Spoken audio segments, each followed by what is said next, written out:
me start. Okay. All right. We're recording. Welcome, everyone, to an all-new episode of Star Wars Saturday. This is going to be a two-parter. We talked about this during the week. We wanted to reserve time to just talk about the episode because there's so much to break down. And then we wanted to do another episode where we break down a whole bunch of Star Wars stuff that we have to talk about.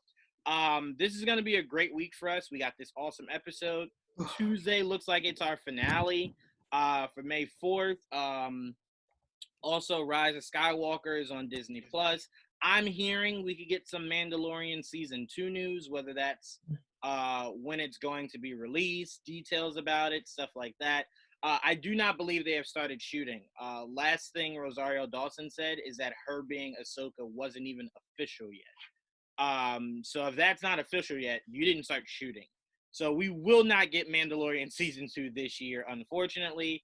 Coronavirus is legit taking everything. So that looks like it's being pushed. But really good news about The Mandalorian. Jon Favreau said, I could do another season. I could do season 3. I could do season 4. I just be writing. Jon Favreau's like, I just be at home writing, man. I could do like 9 seasons of this easy. So we have a lot of good Star Wars news coming this week. But without further ado, let's get into this week's episode. I always like to have it in the background. We got season 7, episode 11, titled Shattered.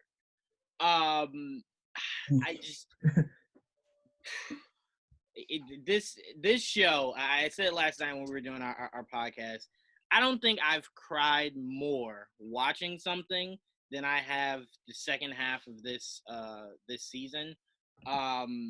Maybe The Lion King is when I cried the most. That him letting Mufasa go off the cliff was pretty gut-wrenching. But no. So we start Shattered with us seeing the fallout of the battle of Maul and the Death Watch. We see some of the Death Watch being obviously, arrested and carted off. And then we see my wife, shut up AJ, Bo-Katan, looking super badass. But no, most importantly, we see Maul in possibly the best, what would you guys call that? Containment box or whatever? Like the Hannibal Lecter box, man. Yeah, I'm like, I really like that. Like, I would love to see more of that in Star Wars projects that involve Jedi and Sith going forward. That looked dope. Yeah, that was crazy. That whole scene was dope. Yeah, right. And I'm like, this is really awesome. So obviously we get Ahsoka and Bo-Katan kind of celebrating a little bit, not like partying, but kind of just like soaking it in that they actually was able to take back Mandalore. Bo-Katan is looking over her planet and seeing all the destruction she now has to repair. And AJ took a great quote and posted it on Twitter, where, and I'm paraphrasing here, AJ, but Bo-Katan went along the lines of saying, I wish I was good at something else besides war. So taking care of a planet and being the person that comes in and says it's gonna be okay. Bo-Katan is like, that's what my sister was for. I'm here to shoot you. And when I don't have things to shoot, I don't really know what to do. So AJ, I'm gonna start with you. Kind of walk me through the beginning of episode 11, Shattered. Yeah, like you were saying, I like that whole sequence. Just Bo-Katan and Ahsoka talking to each other. Ahsoka saying that she learned from the best, including Bo-Katan. I thought that was a good line there. When Bo-Katan said that quote you just said, that I wish I knew something else other than fighting, other than war. I thought that speaks to her character, speaks of the time that they're in right now, too. Everything is just pure chaos, pure war, just everything. And if it was another time, I think she would be like her sister, but because of where she grew up and how the overall universe affected Mandalore and just everything around Mandalore as well, she didn't have any other choice but to learn how to fight. And I just thought that was really cool. Can I interject something? Yeah, go ahead. It seems to me like the way you're describing it, it kind of reminds me of the origin story in Man of Steel, like on Krypton, where you have people who are just bred for one specific thing. Yeah, that's what she kind of reminded me of. She kind of reminded me of Zod aspect. And what's interesting about that point is they never really talk about it, but people like Bo-Katan and people like what's his name from Man of Steel you were just talking about, Zod. Peace makes them uncomfortable because they only know war. So watching the first 5 minutes of this episode made me desperately want Filoni to do a prequel cartoon of before Phantom Menace, to kind of show people what the world was like, or what the galaxy, I'm sorry, I keep saying world like they're on Earth, what the galaxy was like before war. How was it when Obi-Wan was young and Qui-Gon was was his master, helping groom and raise Obi-Wan? How about when Dooku was a Jedi? When Dooku was a Jedi, yeah, absolutely. I mean, I want to see what the Jedi Council did every day when it wasn't, hey, we got to go send people out because it's war out there. What did you do? Like, what were you keeping peace of? Like, were there bounty hunters? Like, what was going on? So I would love to. That's where I wish they didn't focus too much on the comics, because that's what they did in the comics. They did prequels in the comics, and I wish they could have told that story where the audience is more accessible other than comic books, which is sad. But That's a different day and age now. So, I mean, the stuff that wasn't accessible then is accessible now for people. Yeah. And I will say that's the one advantage Star Wars has over Marvel, DC, all these other companies, is that if you look at the MCU now, no one, and I mean no one, is sitting at home and is like, I would love a movie about Tony when he was a kid. No one wants that. No one cares. Everyone's like, Tony's an adult. That's when he's Iron Man. That's all I really care about. Like, unless his dad had the first Iron Man suit and we didn't know it, I don't really care about that. But with Jedi, it's different, because we saw Stark before it was all-out galactic war and before he had villains. We saw that with everybody's origin, what life was before things got crazy. With Star Wars, they happen to always give us a story from when war starts to when war ends. There's never really the beginning, and there's usually never really an aftermath of once the war ends. It's kind of just new war, So I would love to see, because think about this, the original trilogy, right? Once that ends, the Force Awakens trilogy takes place so many years after. It takes place when the Yuuzhan Vong War was supposed to happen in the expanded universe. Right. Yeah. So, I mean, we never really get the before and the directly after. And to me, in Star Wars, those are the most important. That's why I'm like, when you do Knights of the Old Republic, whether it's movie form or whether it's live action show, I want to see what the Jedi were doing before all of a sudden Sith just came out of nowhere, because they were so unprepared. So I want to see how life was like. Were you farming? Were you enjoying, all the stuff you were doing before all of a sudden it was like, we're in war again. So, I mean, I just would love Kathleen Kennedy and Filoni and Favreau and for all of Disney and Star Wars to kind of realize we do care about more than just the war, because Star Wars, unlike Marvel and DC, is so heavily driven on story.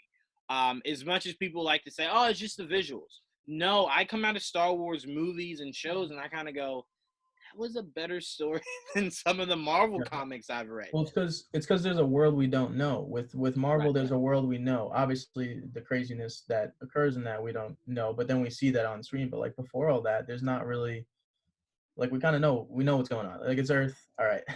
But like Star Wars is just an entire galaxy and more. You're absolutely right. Everything that we don't know.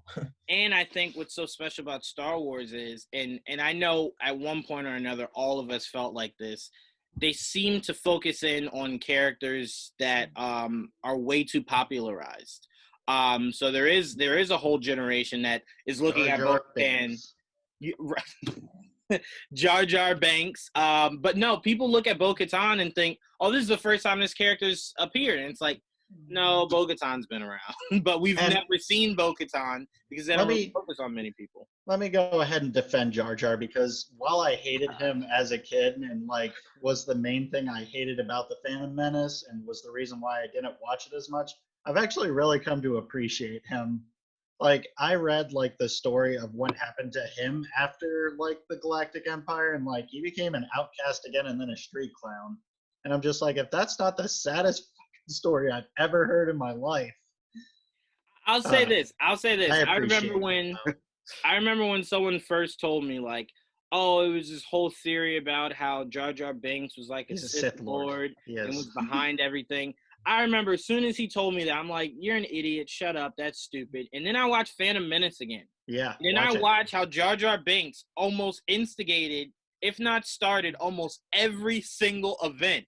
And I'm kind of like, watch his hands too. His hands are moving. yeah, I'm like, all the time too. Oh, good wait a Lord. minute. I'm like, Dude, he's a Sith Lord. No. AJ, I'm not saying that he is. I'm just saying I am. once he planted that seed, I now saw it through different lens, and I'm like, yeah, no. I mean, if they came out and they were like Jar Jar Binks was a Sith, I'd go, I believe The it. whole subreddit devoted to it. Yeah. Yeah, I'm like, I believe it now. Now that someone said it and I saw it through different lens, you kind of look at it and you're kind of like, yeah, interesting. So I mean, but again, I think Jar Jar Binks gets too much slack. And to go ahead, complete that thought, I would have respected the entire sequel trilogy like 1,000 times more if like Snoke's boss turned out to be Jar Jar Binks. Like on Exegol, it was Jar Jar Binks. Let me say this, AJ. I feel like I would have fucking loved it. But I feel like AJ, you're shaking your head because you're like, it just wouldn't be believable. But think about it like this: Jar Jar Binks could have pulled a Kaiser Soze, to where it's like, there's no way that idiot is powerful and pulling the strings. And then out of nowhere, Jar Jar Binks talks regular. And then who's stepped in Big Doo this time?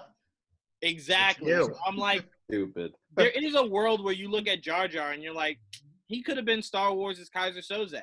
And it would have worked because Palpatine was the first kind of guy to pull the wool over your eyes. So where you're looking at him, you're like, look at this old idiot. Like, all he is a politician. And it's like, no, behind the scenes, he will kill you. Like, he will kill you and everyone you love. So I'm like, Jar Jar Binks easily could have been that. But we don't even know what he was exiled for. He was exiled from his city. What was he exiled for?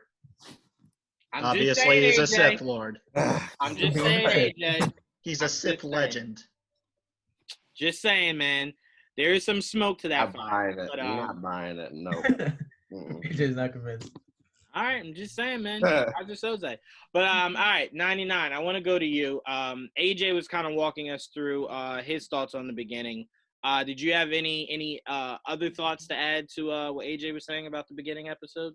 I just need to appreciate that the entire this series so far has gone from hopeful to tense to just foreboding, and this whole entire episode just encompasses foreboding. The entire everything just feels off when you start to watch it, and you see it from the very beginning. You're just looking at these gunships landing. It's like, shit, this is all going to change in a second. Yeah, and I was actually telling, and I want you guys' thoughts on this, Cody. Before I go to you and get your thoughts, I want you guys' thoughts on this. I was telling a friend of mine who is going by kind of in order watching Star Wars, the Clone Wars. And I told him, before you watch this season, or right after Ahsoka's arc with her new friends, the smugglers, right when that ends, watch Revenge of the Sith. And he's like, no, I'll watch it after I'm done with this season. I'm like, no, because when you watch it, when we all saw Grievous on the ship, we all were like, oh my God, it's the beginning of Revenge of the Sith. It's legit the first few minutes of the movie. So when you watch it after, to me, I feel like if you watch it before and then you watch these last 4 episodes, it fills in some of the plot holes that Revenge of the Sith may or may not have, depending on the viewer.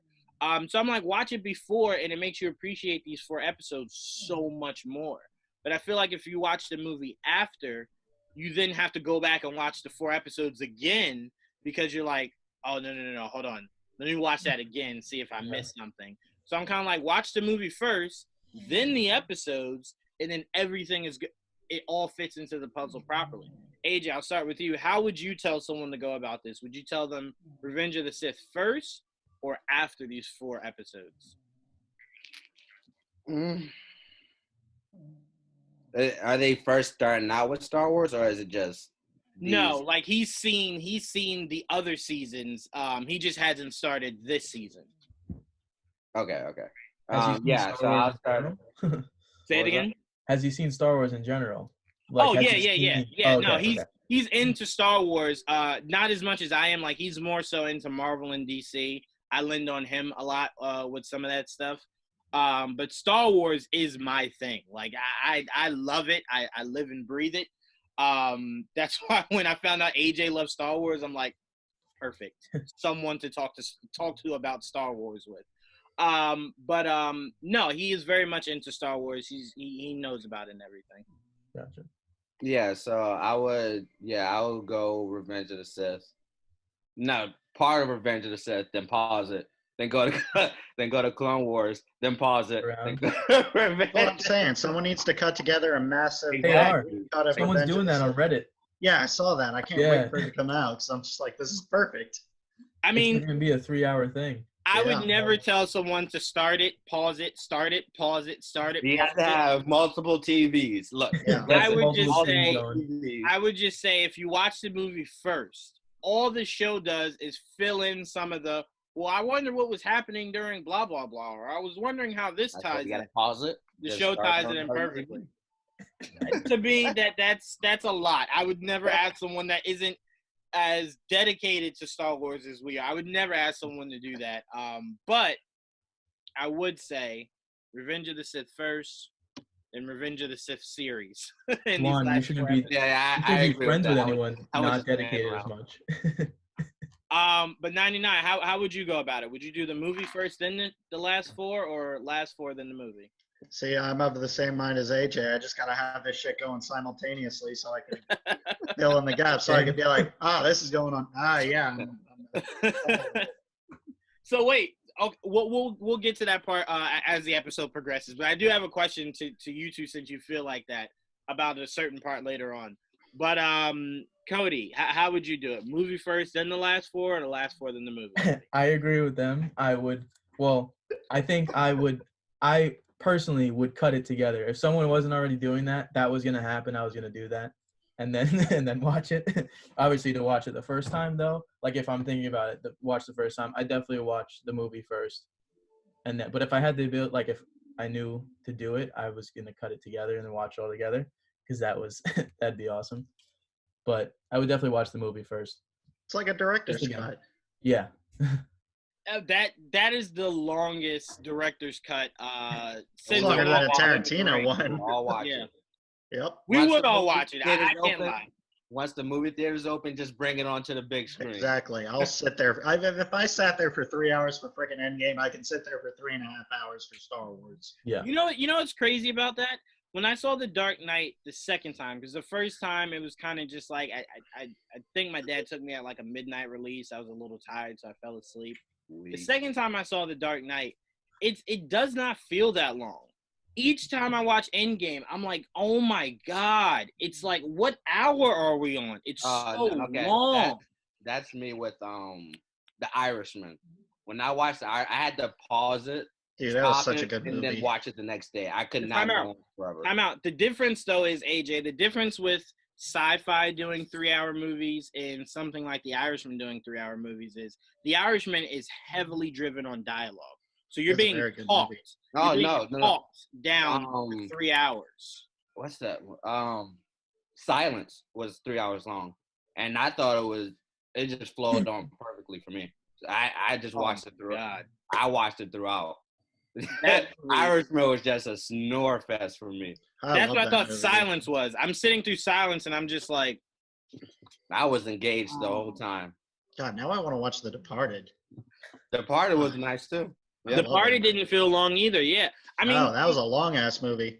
see, to me, whenever you do fast pace, which is exactly what The Departed was, it never feels that long. That's what The Dark Knight was. Like, people don't realize you could watch The Dark Knight in 3 phases. I saw that shit in IMAX when it came out. That was amazing. Right? So I'm like, you could literally break down The Dark Knight into 3 phases, and then watch those 3 phases however you deem. Endgame, I always tell people, if you're not a diehard fan, just start from when they start time travel. From that point to the end of the movie, you're good. Everything before is only for us diehard fans. All the dialogue, filling in like what was happening during these moments. But Revenge of the Sith, I rewatched it the other day after I watched this episode, and I'm kind of like, this movie doesn't feel long at all. I mean, there are some parts where you kind of just go, oh God, you probably should like sped that up a little bit, but the movie is The whole still, movie? huh? Would you say, You AJ? mean the whole movie? No, it was a good. You are legit the only Star Wars fan that I know that completely sleeps on Revenge of the Sith, AJ. It's I a just good watched movie. it this morning too. It is what it is. It's a good movie, man. It It's is a a great really good movie. movie. Yeah, it's a really good movie. I had no problems with it. I'm trying to think. Was there anything that I really disliked the Revenge of the Sith? Not really. I mean, I always thought the fight with Yoda and Sidious was more so comical than enjoyable. Yeah. There were no But, real stakes to it. Yeah, I'm like, But it was cool getting to see Yoda fuck up those clone troopers like he did. Man, he went Time crazy. out. Let me say this. I've seen Revenge of the Sith at least 100 times. You guys want to know something that I've never told anybody? I've never, and I just caught this the other day when I watched it. I've never seen the scene where Yoda's kind of telling Obi-Wan, like, you should take Anakin, I'll take Sidious. And Obi-Wan's like, well, he's my brother, I don't feel comfortable. And Yoda's like, but Palpatine will kill you. And Obi-Wan's kind of like, oh, okay. All right. He's like, yeah, okay. Oh, no, you're right. Hey, say no more. Yeah, he's like, all right, say nothing else. I will go to Anakin. And what was funny was Yoda was getting his butt whooped, and he kind of was like, oh no, Obi-Wan would have died. He would have died. So like I never remembered that scene, and when I watched it the other day, I'm like, this is hilarious. This is hilarious how Yoda's kind of like, no, if you go, he will kill you. And Obi-Wan's like, oh, all right, yeah, no, all right, Anakin, All right. I'll go to Anakin. Works for me. Works for me. Have fun with that, Yoda. But all right, let's get back to the episode. Cody, you give me your thoughts on the beginning of this episode, kind of seeing the fallout of the Battle of Maul. Yeah. So the whole beginning, you get foreboding. That was it. The music, the slow pacing of everything happening, and and also another point, I've never watched anything where I knew what was going to happen, and yet I was still on the edge of my seat. That's exactly how it was. Never ever watched anything like that. Yeah, no, that's I'm how it completely was. with That you. was my reaction the whole time. I was literally sitting there. I was like, "When's it gonna happen? When's it gonna happen?" And Darth Maul keeps closing his eyes, and he's like, "Oh yeah, it's coming." And he opens them, and you can see like the fear and stuff in his eyes, and he's like he But tells that- everything he with his knew- eyes. He doesn't need Yeah. to say. That's the thing, though. Just because we know what happens, we don't know like yeah. the sequence on how it happens or what will happen. So that's why we were all on the edge of our seats. I'll elaborate a little more on that, AJ. When we saw Revenge of the Sith, everything we're seeing now, we never had that point of view. It was only from Anakin and Kenobi. So we're now seeing how everyone else in the galaxy reacted to the end of this war and the rise of the Empire. So we're looking at it and we're seeing how terrified Maul is because we're seeing everything he's feared is happening right now, and there's nothing he can do. And this is what scared Maul more.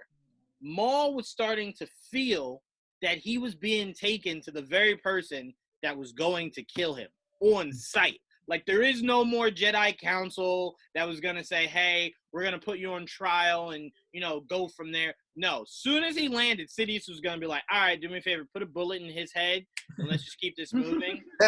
So everything was starting to hit Maul at once. And you kind of see Ahsoka she was still rebelling against what she was feeling. Yeah. She was feeling like Anakin's turning, but in the back of her head, it was like, nope, I won't believe it till I see it. I will not believe it till I see it. But all right, let's slow down on that. We'll get to that. I want to talk this scene because this scene that we're going to talk about made me like I originally, when I saw Revenge of the Sith, I'm like, damn, they did Mace Windu dirty. After this scene, I'm kind of like, I don't really feel sorry for him anymore. He's a dickhead. He's a dickhead. He is a dickhead. He was always a Um, dickhead. Come on. After this, No. Look, time out. To me, his response to Anakin, because we know how it plays out, seems less dickheadish and more so, I don't really trust this guy. Like, I don't want to bring him into the fold if we don't trust him. So you kind of back off of that. There is no reason for him to be a dickhead to Ahsoka just because she's a civilian. She said it herself. God, but yeah, you didn't need to say it like that. No, here's where that's not acceptable, AJ. She just helped you in your war. By the way, if he considers her a civilian, he shouldn't have let her go off into war. That doesn't change. How about the fact that she caught the Sith Lord that killed a Jedi Master? You know.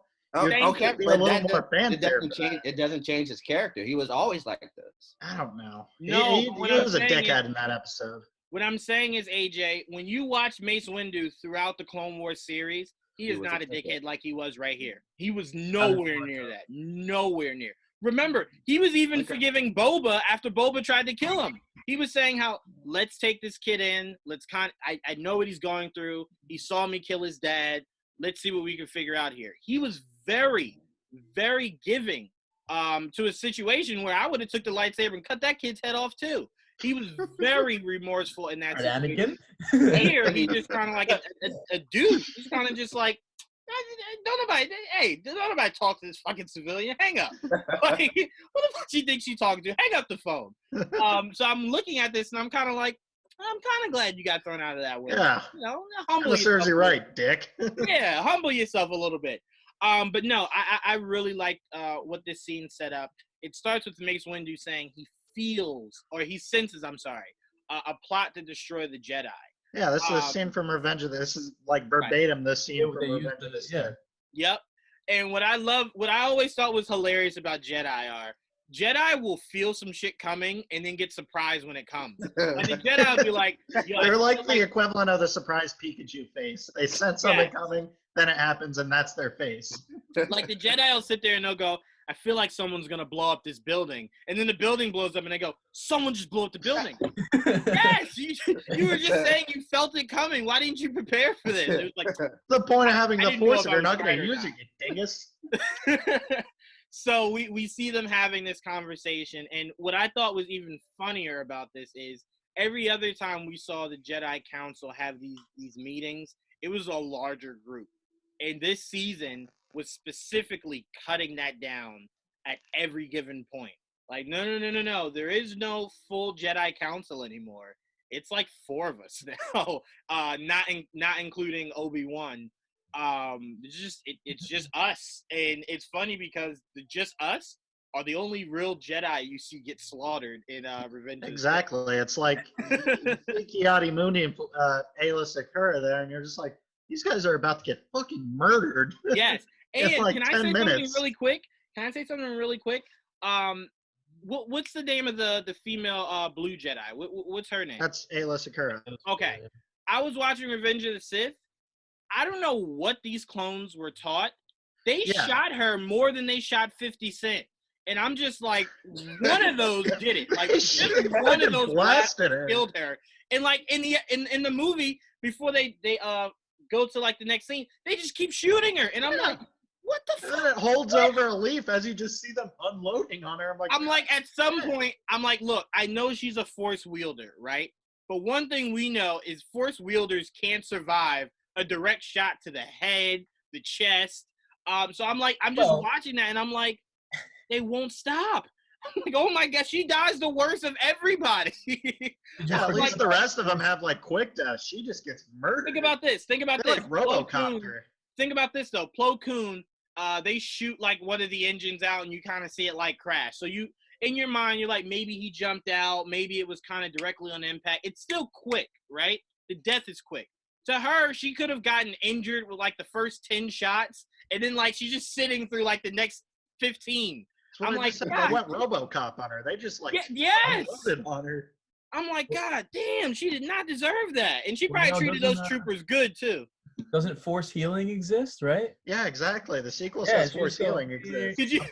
Could you picture if one of the clones was like, "No, she's healing. Just keep going," and it's like, Yes. dude, we had to reload 13 times. I think she's dead. Wait, could they heal themselves though? You can.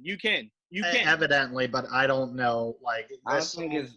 that's why I think they introduced this because they want to bring a whole lot of stuff from the Revenge of the Sith where you previously thought they were dead. That's what I feel like they're introducing some of these Hopi powers for. Well, here's the thing, AJ. We see it in Mandalorian and we see it in Rise of the Skywalker, We but don't see them heal themselves though.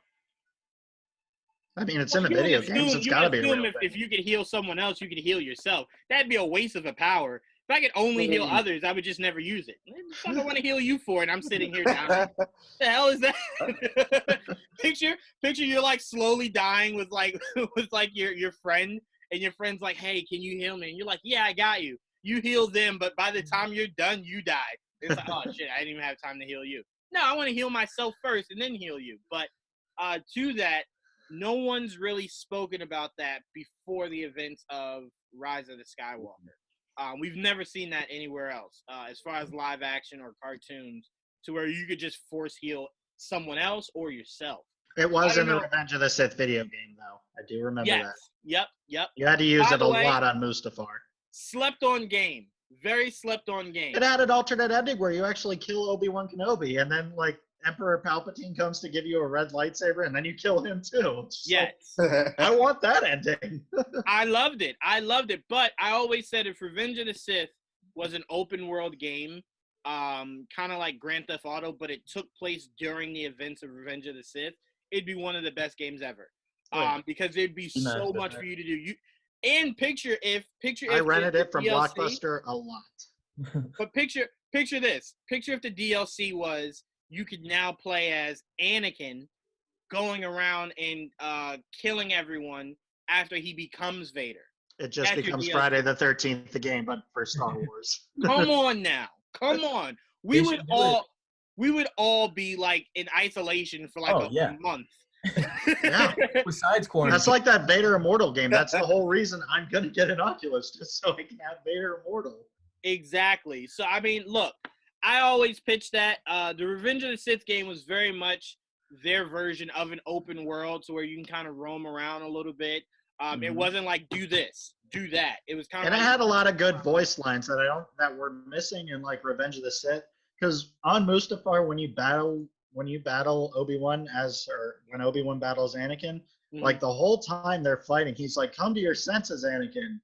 So it's like that's stuff they added in the game that I think would have been impactful in the actual movie too. Yeah. I actually have I'll get to this in our second video, but AJ, I have a hot take about Revenge of the Sith I think you might like. But all right, let's get back to the episode. So we see Mace Windu, Yoda, and the other Jedi kind of talking about they sense the dark side of the Force around the Chancellor. Which also, can I say this? Worst, if you sense that the Chancellor was so evil, why did they feel comfortable sending Anakin by himself? I really feel like someone they know is susceptible to the dark side because he's proven it several times during the series of Clone Wars. Don't send someone who's dark side susceptible to the guy you suspect to be a dark side user. And what's worse is, we were just talking about it when Yoda tells Obi-Wan, like, "Hey, don't try to fight Palpatine. I'll go because he'll kill you." What did you think he would have done to Anakin? Like, what do you think he would have done if Anakin wasn't susceptible and was trying to fight back and then died? This is what I'm thinking. Like, this is why I think I said this last week. If Count Dooku had told Anakin at the moment he was like holding the lightsabers to his neck that Palpatine was the Dark Lord of the Sith, I do think he would have had a chance. Because Anakin at that point, and this was explained in a YouTube video I watched, he was like as into being a Jedi as he would ever be. Like, he was the truest Jedi at that point. And even he was wavering and thinking, "Hey, this is not right." So I think if Palpatine or Dooku would have said what he wanted to say, I think he very well could have survived, and I think Revenge of the Sith would have played out a lot differently. I mean, and to your point, we even see in Revenge of the Sith where Mace Windu and the Jedi are heading to Palpatine to arrest him. Mhm. Anakin's sitting in his room, just thinking. And I think what's going through his head is this isn't Palpatine's right. inducing thoughts. Right. Palpatine is And he's also like, inducing thoughts. this isn't right. Something feels wrong. So then he immediately hops in his speeder and goes over there. But even when you see Mace Windu literally force draining Palpatine with his saber, you kind of feel Anakin at that moment torn. And I think the ultimate thing that Palpatine used to manipulate Anakin was, if I die, who saves Padme? And then Anakin was kind of like, fuck, that's right. That's the whole reason we were talking. And then he's like, you can't kill him. Like, I don't think this is right. So I mean, but no, you make a great point. I think if Dooku says that, I think Dooku still dies. I think Anakin still kills him, but I don't think Anakin kills him. I don't think think he kills him? No, I think he picks him up. I think they take him, get Obi-Wan, they take him to the Jedi. They take him in front of the Jedi Council, and he tells them everything. I think he goes to prison, like after Palpatine's found out, and this whole thing is averted. And this is an alternate timeline, obviously, but Mace wouldn't allow that. no, Mace would allow that because he was always apprehensive about the type of person they said Count Dooku was. Right. Because Dooku was a friend of his, Right. like a very good friend of his. I So will think say this. if anything, Mace Windu would have heard him out. I will say this. I would have loved the visual of Palpatine leading an all-out strike of the troopers and himself versus the remainder of the Jedi Council, and Mhm. seeing Dooku with either Obi-Wan or Mace Windu saying, like, let me free, give me a lightsaber, let me help you stop him. And then whatever happens after that, happens after that. And kind of seeing them struggle with, how do I know if I let you loose, you won't try to side with him and kill us? And then us seeing them let him loose and seeing him team with the Jedi. Because remember, we've never seen him live action or cartoon wise as a Jedi. We've only heard stories. So seeing the visual of Dooku with the Jedi taking on Palpatine and the stormtroopers, or the clone troopers, would have been a great visual. And I think that is an alternate ending. Star Wars, forget Marvel. Star Wars needs a what if. Do the what? Yeah, they need to do. They need a what if. They have the best stories for Yeah. what if. They Yeah. need that. We should actually do that. We should come up with what ifs on our own. And that would be one of them. What if Dooku told the Jedi everything before Anakin killed him? Because Obi-Wan would have confirmed it as soon as he woke up, like saying, "Hey, this dude just said Palpatine was Darth Sidious," and he's like, "Oh shit, he told me that at the end of Attack of the Clones." Right. I guess I just didn't put two and two together. That would be all right. Let's refocus. We're gonna do that what if. We're gonna have a whole thing about what ifs. We're gonna come up with what if ideas. But so we see them kind of trying to figure out what they're going to do. The Jedi Council is taking control of the Senate. We very much see Mace Windu kind of saying, we got to get him out. We got to get him out as soon as possible before this kind of snowballs. And what I think kind of left the idea of Revenge of the Sith was the politics of everything. Mhm. To where they didn't really get a chance to go into the politics of, hey guys, the guy that's been controlling things is the Sith Lord. Because remember, at that point, Palpatine had so many people under his control. So it wouldn't have went the Jedi's way. I think the people very much would have been for Chancellor, because I think either Chancellor threatened them, or they just, who's going to believe this old ass guy is like the Sith Lord that could kill everybody? So I mean, that to me was just, there was no way that was going to happen. So I look at it and I kind of go, they're setting up everything, and Ahsoka's telling them that the war is over and that they captured Dooku. I mean, sorry, not Dooku, Maul. And you kind of see Mace Windu kind of like, all right, yeah, whatever, sure. That all depends on the Chancellor. Yes, right. But what I love is Mace Windu's focus is like, all right, cool, you did that, you saved Mandalore, but this is not the place of you. What happens next is not something you need to be a part of. And then what I loved was Yoda. After everybody leaves, Yoda is like, is there something wrong? and Ahsoka just kept refusing. She could have ended. She could have averted this. She whole could have, but criticism. hold on. This is why I don't fault Ahsoka. If you've been best friends with someone for years, right? And then someone out of nowhere is kind of like putting seeds in your head, like, yo, I think he's like murdering people, like kidnapping kids. I think he's murdering a room full of kids right now. Right? If you're truly that person's friend, until you are giving facts, you're kind of apprehensive. You're like, no. And Ahsoka was smart enough to know if I say it, they might do something to Anakin. And what if I'm wrong? What if I'm wrong and they now arrested Anakin because of me? Or they kill Anakin because of me? So in the back of her head, she was just like, I betrayed him once when I left him. I'm not going to do it again. If something is wrong, I'm going to see what's going on, and I want to be the one that kind of talks him off the ledge. Oh, my theory was correct, by the way, because she was for sure coming back to the Jedi Order, especially when she said, as a Jedi, and she's like, no, not yet. Yeah.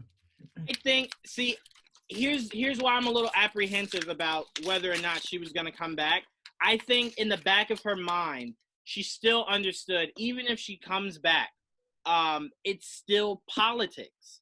And that will never change. They will put politics ahead of what's right. And she just saw a world that was suffering because they put politics before what's right. I think she would have been so apprehensive about doing it. I think if anything, you know how like if a cop retires, he can come back as like a consultant. I think she would have done something like the equivalent of that for Jedi and just teamed up with Anakin here and there. Yeah. Regardless, by the end of the conversation, I think Yoda really still recognized her as a Jedi because he referred to her as Padawan. And I mean, if you're getting called Padawan by the Grand Master of the Jedi, I think it's safe to assume that, he considers you to be a Jedi. See, I think Yoda felt the same way Anakin always did about Ahsoka, and the same way Obi-Wan did, to where they understand, but you live in a galaxy to where you have to abide by what the law is. You can't just be out here just governing on your own or doing what you think is right. But I think Yoda in the back of his head and Obi-Wan always felt like this isn't the purest form of a Jedi. Because if we're being the purest form of a Jedi, it's to protect everyone, not just the ideology of our politics. So I think Yoda never saw her as anything less than a Padawan, because she, at heart, is always going to be a Jedi. And it never wavered on Yoda. Yoda's always like, you're pure. Your heart is pure. And I know you were only doing what you thought was right. To Mace is like, you ain't Jedi no more. Get the fuck out of here. Like, get the fuck out of my face. You ain't a Jedi no more. But no, I mean, I completely agree with you. Yoda still felt that. He still felt that connection with her. He felt as though she was still one with the Force, and that's the most important thing. And we're going to get to that chant, because everybody that disrespected Rogue One, all y'all going to suck it.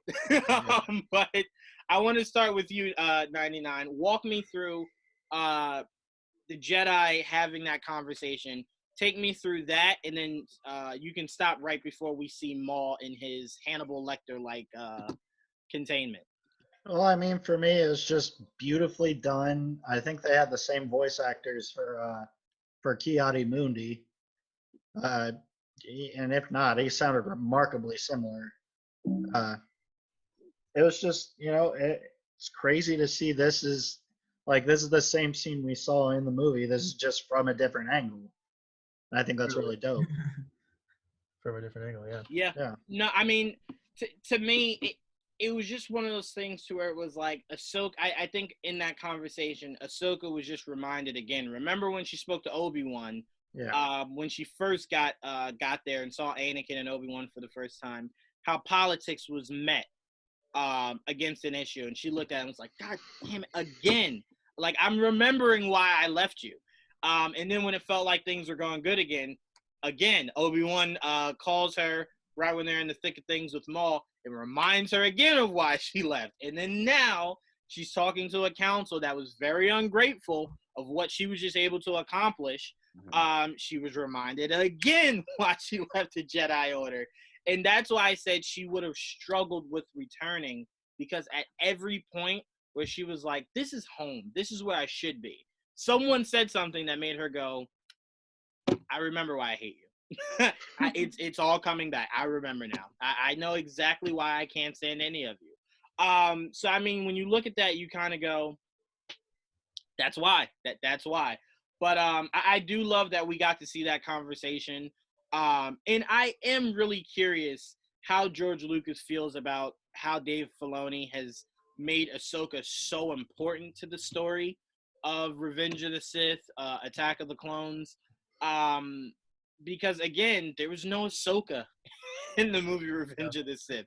There was no mention that Anakin had a Padawan. He actually looked way too unstable to have a Padawan in Attack of the Clones and Revenge of the To be Sith. fair, he was only 23 in that movie, so Oh, no. That's no shot at him. I'm saying yeah.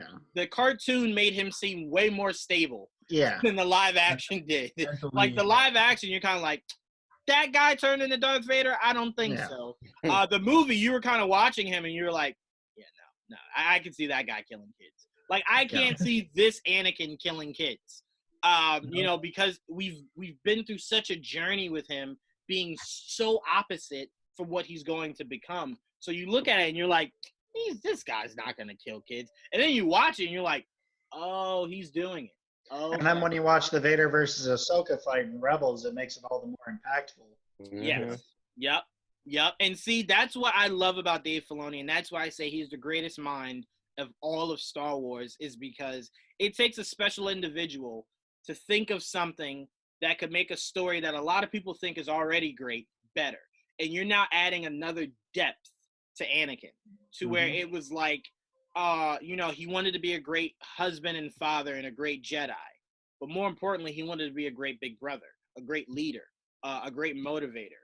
And that's why his battles with Rex are important. Seeing the friendship he had with Rex and the rest of the clone troopers that we didn't see in the movies, seeing the relationship he had with Ahsoka.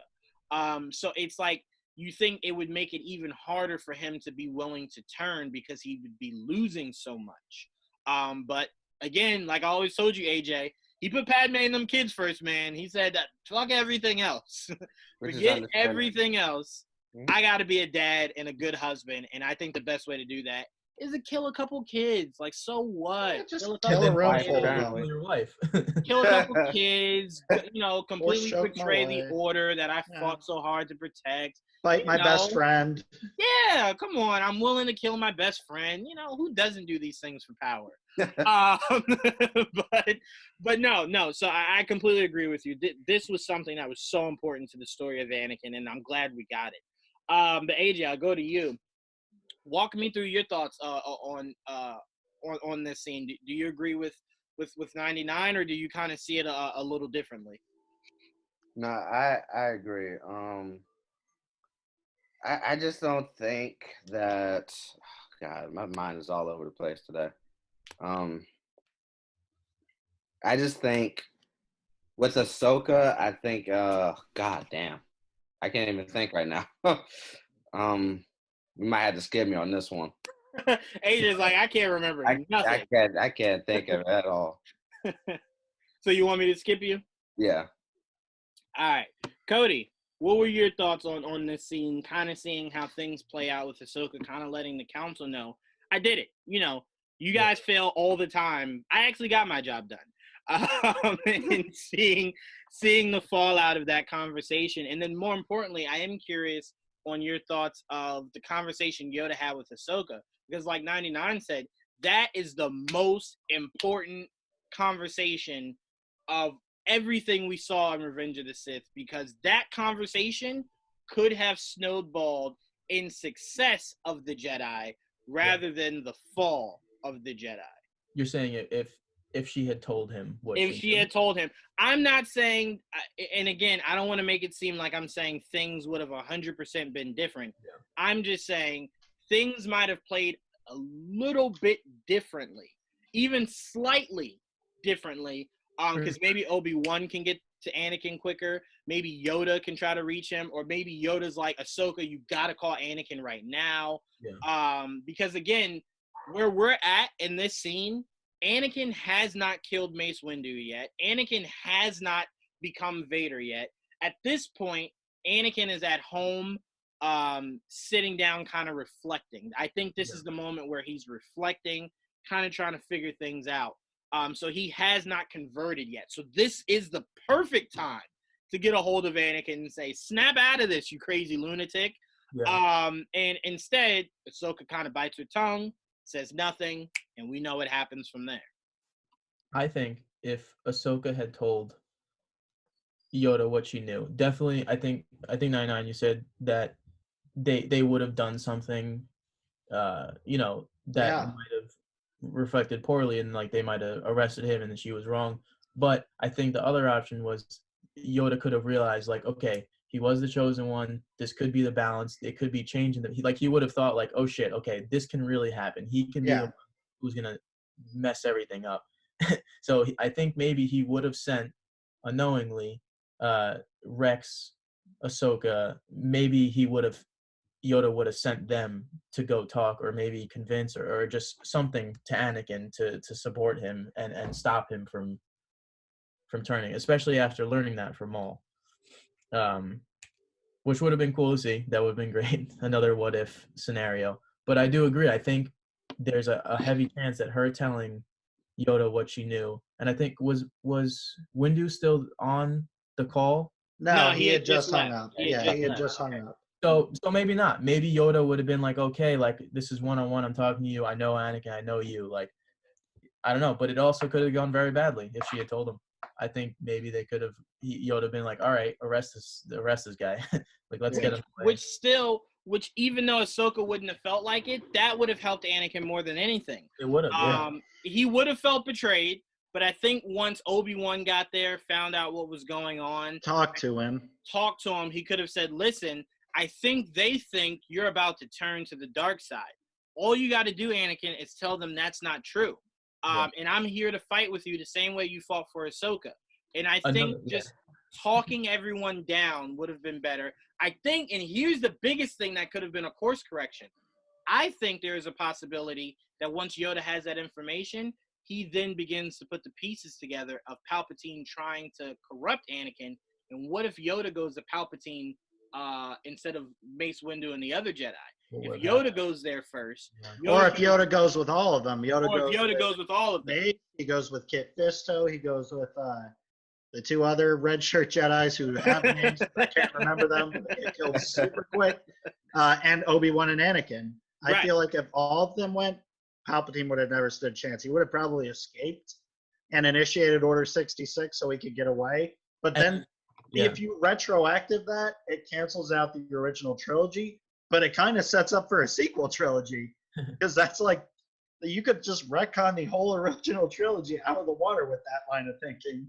Yeah. And if they had been sent to take care, like that whole team of Jedi to take care of Palpatine, and potentially I think Yoda probably would have sent Ahsoka and Rex, maybe Obi-Wan too, to deal with Anakin and do that separately to like remove them. I think Anakin, if he would have witnessed Order 66 and what happened to Rex, I think that would have completely changed his view. I know he knows after, but if he saw that happen and saw him be torn trying to kill them and potentially even try to kill Anakin as well, I think he would have been convinced against Palpatine.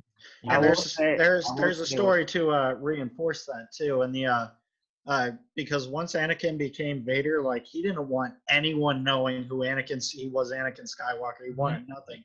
To the point where when he caught Jocasta Nu, the librarian for the Jedi, she told the entire ship of clones and stuff that he was Anakin Skywalker, and he just straight up murdered everybody in there, including Jocasta Nu, because she ran her there was down. a whole, there was a whole other story to that too, with like Force sensitive children and Darth Vader. Is that a comic or a book? This was a comic, and there was a brief moment where Darth Vader was Anakin in that story too, because have you guys played Jedi Fallen Order? Yes. Okay, so they're after the holocron with a list of Force sensitive children and stuff. Well, this comic book, there's also Jocasta Nu had a chip, like a microchip containing the list of all the Force sensitive children. And Darth Vader gets that disc and he's ready to bring it back to the Emperor. But after after Joe Costanu tells him, like, hey, when all these sports sensitive kids start rolling in, you're probably going to get replaced and killed. There's a moment where he briefly flashes, like, it's just, you kind of feel like it's Anakin, and he just crushes the disc. And then lies to the Emperor, tells he found nothing. Can you send me that? When you get a chance, send me that comment. Yeah. AJ, I'm going to go to you to get your thoughts because you wanted to make a point. But I just wanted to say really quickly, we saw it's where Commander Fox dies. Comics, whether you read the comics or anything else, we saw Vader struggle a lot with either A, following Palpatine, or B, just kind of realizing what he's doing was wrong. We saw him struggle with it a lot. But the thing about, and that's why I'm like, Jedi are so, like, if you're a DC fan, the best way I could get you to understand Sith is to tell you, imagine what Hal Jordan went through when the Red Lanterns and the Yellow Lanterns were trying to corrupt him. That's the struggle Anakin went with. And when we saw Hal Jordan kind of give, is the same thing Anakin did. But what did Hal Jordan struggle with as soon as he turned? This is wrong. But my hatred is so strong that it outweighs me knowing how wrong this is. And we knew how much Anakin just hated everything. And it only reinforced it once he became Vader. That outweighed everything. So it was like, I hate the world. And primarily because he found out Palpatine didn't know how to save Padme. He couldn't save Right. Padme. She ultimately died. Right. Yeah. She ultimately died. Right. So this whole thing was for naught. Right. Exactly. The thing is, you can't change what is destined to happen. She was always going to die. It was never anything you could do to change that. Go ahead. If he hadn't fallen to the dark side and stayed Anakin, I don't think she would have died there. Continuing that scenario, which is what that YouTube video I was talking about was saying, I think Palpatine and Maul would have gotten back together and come back. It's a likely scenario. I see. The way Filoni is telling the story, I don't think Maul would have ever done that. He's betrayed, yeah. He right. Right. He would have never gone back he, to Maul anyway. All he wants is power, though. And you know he would follow Palpatine again if there was the promise of power. See, I think Maul would have wanted to kill him to take the power. Probably, yeah. He would have for sure done that. Right. But they also would have attacked the Jedi again. And remember, Maul would never trust him because he killed his brother. And as much as Maul seems like your quintessential bad guy, he loves Savage. He loved him very dearly. So a part of him could never do it, regardless of power. Because you saw in the last episode, he just wanted to escape. Like when Ahsoka looked like she was about to kill him, he's like, I just want to get out of here. Yeah. I don't want to be here. Give me a fucking lightsaber, please. Right? He's like, look, give me my lightsaber. Let me go. I don't want to be here when the shit pops off. So I got places to be, man. Right, I got to get out of here. So there is a depth of Maul. And my biggest question was, after Vader became Vader, there's no way Maul was able to mask his strength. So how did Vader not sense him and seek him out? I don't know, because I felt like in Rebels, like I thought Rebels was going to be, oh shit, Vader's about to fight Maul. This is going to be nuts. But like, I don't know. I guess Vader just never really picked up on it. Or they knew there was a presence there, but that's what I'm thinking. I don't think he cared much about Maul. He was focused on other things. Yeah. Much like in the comics, he was focused on, even in the comics, he was focused on getting over Palpatine or Sidious. He was focused on that. And he was focused on bringing Padme back to life at the same time. And I just feel like Darth Vader had much more on his plate, along with just being a whole new person as a whole, having a whole new body. It takes a lot. We saw in the comics it took a lot out of him to fight. So I just think his main focus was to either overthrow Palpatine. What else? It was either to overthrow Palpatine and to just raise his kids in peace. Yeah, exactly. And at the same time, did he really know that he had kids at that point in time? No.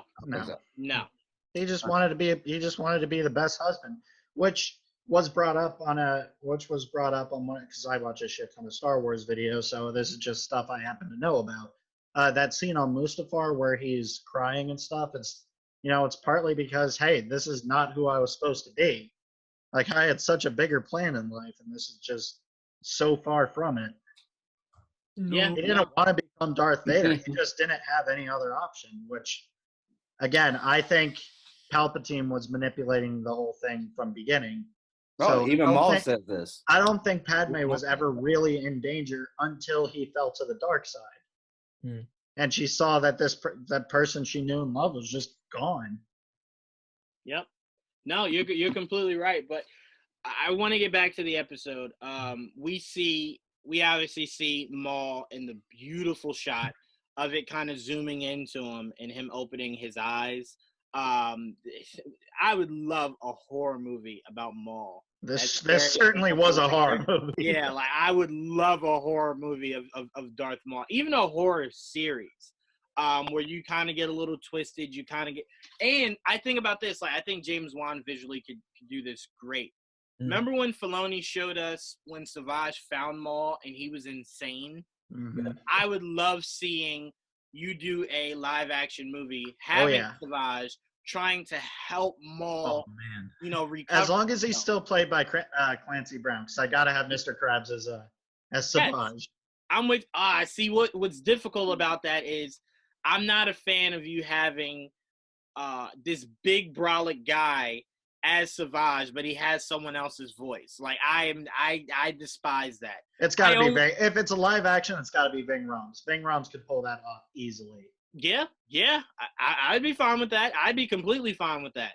What? Wait, no. Who's that again? I'm thinking the guy from Game of Thrones. Who are you talking about? Ving Rhames, the actor. He was in like Con Air. God, he was in like a bunch of action. He was in Dawn of the Dead. He was the cop in Dawn of the Dead. I know who you're talking about. I think it was in Burn Notice. Visually, I was thinking the huge guy from Game of Thrones. Oh yeah, the Mountain. Yes, but that's like too big though. Yeah. Savage looked that big. He could totally play one of the Bad Batch though. He could play the heavy Bad Batch dude. That's true. That's true. Yeah. But yeah, I would love to see a horror movie where it's Maul trying to build himself back up, and you do a trilogy of it. So you do it to where that movie is about Maul kind of really trying to rebuild himself. You could have it where the sequel is where he kills Satine, Duchess Satine, in front of Obi-Wan, where he's trying to get his revenge. No. That I want that to be the final movie, because remember that was the last time he saw Obi-Wan before Rebels. Yeah. So have that be the third movie. The second movie is the first. No, yeah, the first time. I would fast forward to the last time Maul fought Obi-Wan before that battle of Mandalore. I was gonna say they should end on the battle on Tatooine. I think that'd be a beautiful ending to it. You could do that. So you're saying first movie he's rebuilding himself. Second movie is the Battle of Mandalore, and then the third movie is the ending of them in Rebels. Mm-hmm. Yeah, like him trying to find Obi-Wan for the last time. I wouldn't really hate that. I tell you this: if I'm not a Kathleen Kennedy, guy, so if Kathleen Kennedy isn't sitting back watching our YouTube video once we post this, going, I don't think she's gonna watch it after things I have to say. So.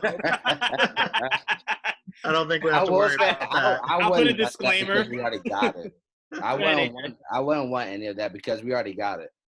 Just give us something new. Yeah, I mean it's the same thing. Yeah, at the same time, like you're saying, I wouldn't want a rehashing of things I've already seen. Like it'd be cool to give like nods to that or kind of see some of the similar things, but I just want them to do new and original stories, not just keep going back to. Yeah, but we see that though. We see that with Rogue One. We see that with Mandalorian. No, we get stories on the previous with Rogue One, with But no one you recognize is in that movie. You get new characters, fine, but the story is still the same. You're right, but to me, when it works. To me, when it works, it works. And you just giving me a story about Darth Maul. I'm not saying it doesn't work, but I just want something new with Star Wars. That's fair. I totally get it. And that's why I think a lot of people like The Mandalorian, because it's something new. Like, yeah, you've seen Mandalorians and shit in the TV shows and stuff, but you've never really had a show that solely focuses on what his day-to-day activities are. That's true. Yeah, I'm just saying a James Wan horror movie of seeing Darth Maul Oh, with 100%. robotic Yeah. legs going completely insane. Visually, it would be stunning. I would love that to be like a one-off thing. And then, like you say, AJ, to me, Star Wars should have 3 movies a year. 3 movies a year. See, that's too much. I think if you oversaturate the market, which is honestly, it's kind of where I'm at with Marvel, just because I've seen Endgame now. I'm satisfied as a comic book fan. Yeah, I might go see. You say that now until the new Marvel movie comes out. See, Yeah. that's the thing, though. I'm just, there's nothing. I mean, I might go see Doctor Strange too, but that's because I love Sam Raimi. It's like, Well, hold on. Let me ask you this. I've invested When- 10 years of my life into the when Marvel they- movies. when Like, we I don't want get- to start again. When we get the new X-Men and the new Fantastic Four, you will be glued to those seats. Come didn't even- on. I didn't go see the last Fantastic, man, and I'm lucky me because I it was was garbage. Oh, I well, didn't no. either. To be fair, Like, that movie until- doesn't count. That movie My doesn't thing count. was the perfect thing Marvel did was the Marvel Netflix series. Like, I was a Daredevil and the Punisher guy. Those were my 2 favorites. And like, now they're over, and it's just like, okay, well, I've seen the movies. I've seen like their literal best effort that they can put into a movie. Like, it's But- the same thing that happened with The Dark Knight. It's why no Batman movie is ever going to come out. Joker surprised me by being almost as good as that. But you're never going to top The Dark Knight. You can't. It cannot be done. Yeah, you I- can. You can make a good Batman movie. I doubt That's it. how you Yeah. top it. Preconceived notions Good like Batman that movie. because it's all due to marketing as well. You say that you're not excited until you see that first or second trailer, I don't know, man. and if you love those trailers, you will definitely be like, "Oh yeah, I'm going to go watch that movie." But see, It's hold true. on. I mean, it's the same thing with video games. Like, I just saw the trailer for Assassin's Creed Valhalla, and I'm like, oh shit, I'm definitely getting that game. But like, I've watched the trailers. I've watched what's coming up, and I'm just like, eh. But here's the thing. I think a lot of people, and this is a misconception about the MCU. I think a lot of people believe from the first Iron Man, this story was only supposed to be told till the end of that. That's not the case. This is a saga. That's the end of that saga. Same way with Star Wars, the Anakin, the Skywalker saga. We're out of that now. Now we're exploring more of the galaxy, other stories. It's the same thing the MCU is doing with Shang-Chi, with Eternals. You're just bringing in a new saga. And I'm telling you, once they introduce Secret Wars, once they introduce X-Men versus the Avengers, once they introduce all that, a lot of these people who are kind of like, I'm not really interested in like these solo movies here and there. Once you get X-Men versus the Avengers, a lot of people are gonna be like, I'm gonna check it out. Give me Deadpool versus the Punisher, and I'll go see that. Until then, I'm just like, it's oversaturation. That's what I was trying to encompass with Star Wars. I don't want them to oversaturate the market. And people lose interest. Oversaturation of the market to me only applies if your numbers dwindle, if people aren't going out to support it. And I Yeah. think if you drop 3 Star Wars movies a year, it takes nothing away from the mystique of Star Wars. Because here's my point. If you do one movie every other year and those movies aren't good, that to me is a saturation of itself. I'm tired of you putting out bad movies. So to me, if you do 3 movies a year and all 3 are good, it's not an oversaturation because I'm enjoying it. Yeah, this is going to dwindle into our later argument of whether or not Disney is doing a good job. It's like, you've got to get the stories right for the movies before you can start oversaturating the market with literally everything you can throw at it. Yeah. Like, until you get a cohesive story that lasts for more than one movie and one director, you're not ready to build this cinematic universe. But Like, see- okay, here's where I'll give Disney props. They're great with distribution and merchandise and all that stuff. But every other person is trying to copy the cinematic universe, and they're just not hitting that mark. That's why I want them to take their time. That's why shows like The Mandalorian and The Clone Wars, like examples of wonderful writing and what it can do for Star Wars, I want to see that applied to the movies. And until that is applied to the movies, I'm just not sold on it. I'll tell you this right now. If Kathleen Kennedy came out and said, hey, I'm still obviously the big dog over here with Star Wars movies, but the person that these directors and stuff will directly answer to is either Filoni or Jon Favreau. I would respect that. If you're telling me that Jon Favreau is executive producing, him or Filoni are executive producing every Star Wars project that comes out going forward, I'm telling you, you could give me 4 Star Wars movies a year. And I will. You're gonna burn him out, though. I don't want to burn Dave Filoni out. He's like I the will. last I great will thing say we have. there's a. That's hard to tell if they will do a good job focusing on each movie though, because with DC before you had who, you had Jeff Johns and I forgot the second person that was teaming up with each other doing the DCEU, and those, granted, they were financially good, but overall with fans and critics, they weren't loved as much as like MCU though. That example doesn't really work because there was never one hand to stir that pot. There were numerous hands. I'm saying if Kathleen Kennedy has just one person, either Filoni or Favreau, put him in charge of the projects. Like people can write their stories. That's what I'm saying. saying. Run them through him because he's the one who can, like tweak it just right, and make it nice. You don't have to put that much workload on him. Right. Like specifically, AJ, Bob Iger is essentially to what the MCU does to what Kathleen Kennedy does with Star Wars. So everything Feige wants to do, he does run through Bob Iger. But Bob Iger trusts Feige enough to say, yo, if you want to do a movie about crickets, go ahead. You do what you do, Feige. I trust you. He's all for it. I'm saying if Kathleen Kennedy could trust Filoni to oversee it. For example, if Filoni's sitting in a room and he goes, all right, I want us to tell 10 different stories over the course of 10 years, right? Whether it's animation, comics, or live action. And Filoni is sitting in the room where you have the directors, the showrunners, the writers, screenwriters, kind of orchestrating that. That's what we need with Star Wars. Because here's the thing, with Filoni in that position, you also have George Lucas is like best friend with Dave Filoni. He's his mentor. That's his son. Dave Filoni learned everything he could from George Lucas, and I think having him in that situation, you also kind of have that input from George Lucas himself. And I think bringing the creator kind of back into that series in that kind of role where he's assisting Dave Filoni and saying, hey, this would work. Hey, this is something I thought of in like 1977, but we never did. It's just like that would be the perfect team. I think that would be a great step into making Disney and Star Wars work cohesively. It's just right now, it's just throwing a bunch of money at it and essentially stirring a giant pot and hoping something nice comes out. Well, we'll get more into that. Yeah, we're getting way off topic. I actually have a few rebuttals to what you're saying because you're not wrong. I want to stress that you're not wrong at all. Yeah. But I have a few rebuttals to that. But we'll get to that. Let's fast forward. We kind of see Ahsoka and the crew escorting Maul. They're obviously in their craft, and we see Ahsoka on the hangar bay, kind of just standing there alone as it's starting to slowly hit. It's like as soon as they went into hyperspace, I'm like, fuck, this is where it's happening. This is where it's starting. This is why they cut the trailer off here. This is where it's starting. And I will say, I loved the simplicity of it.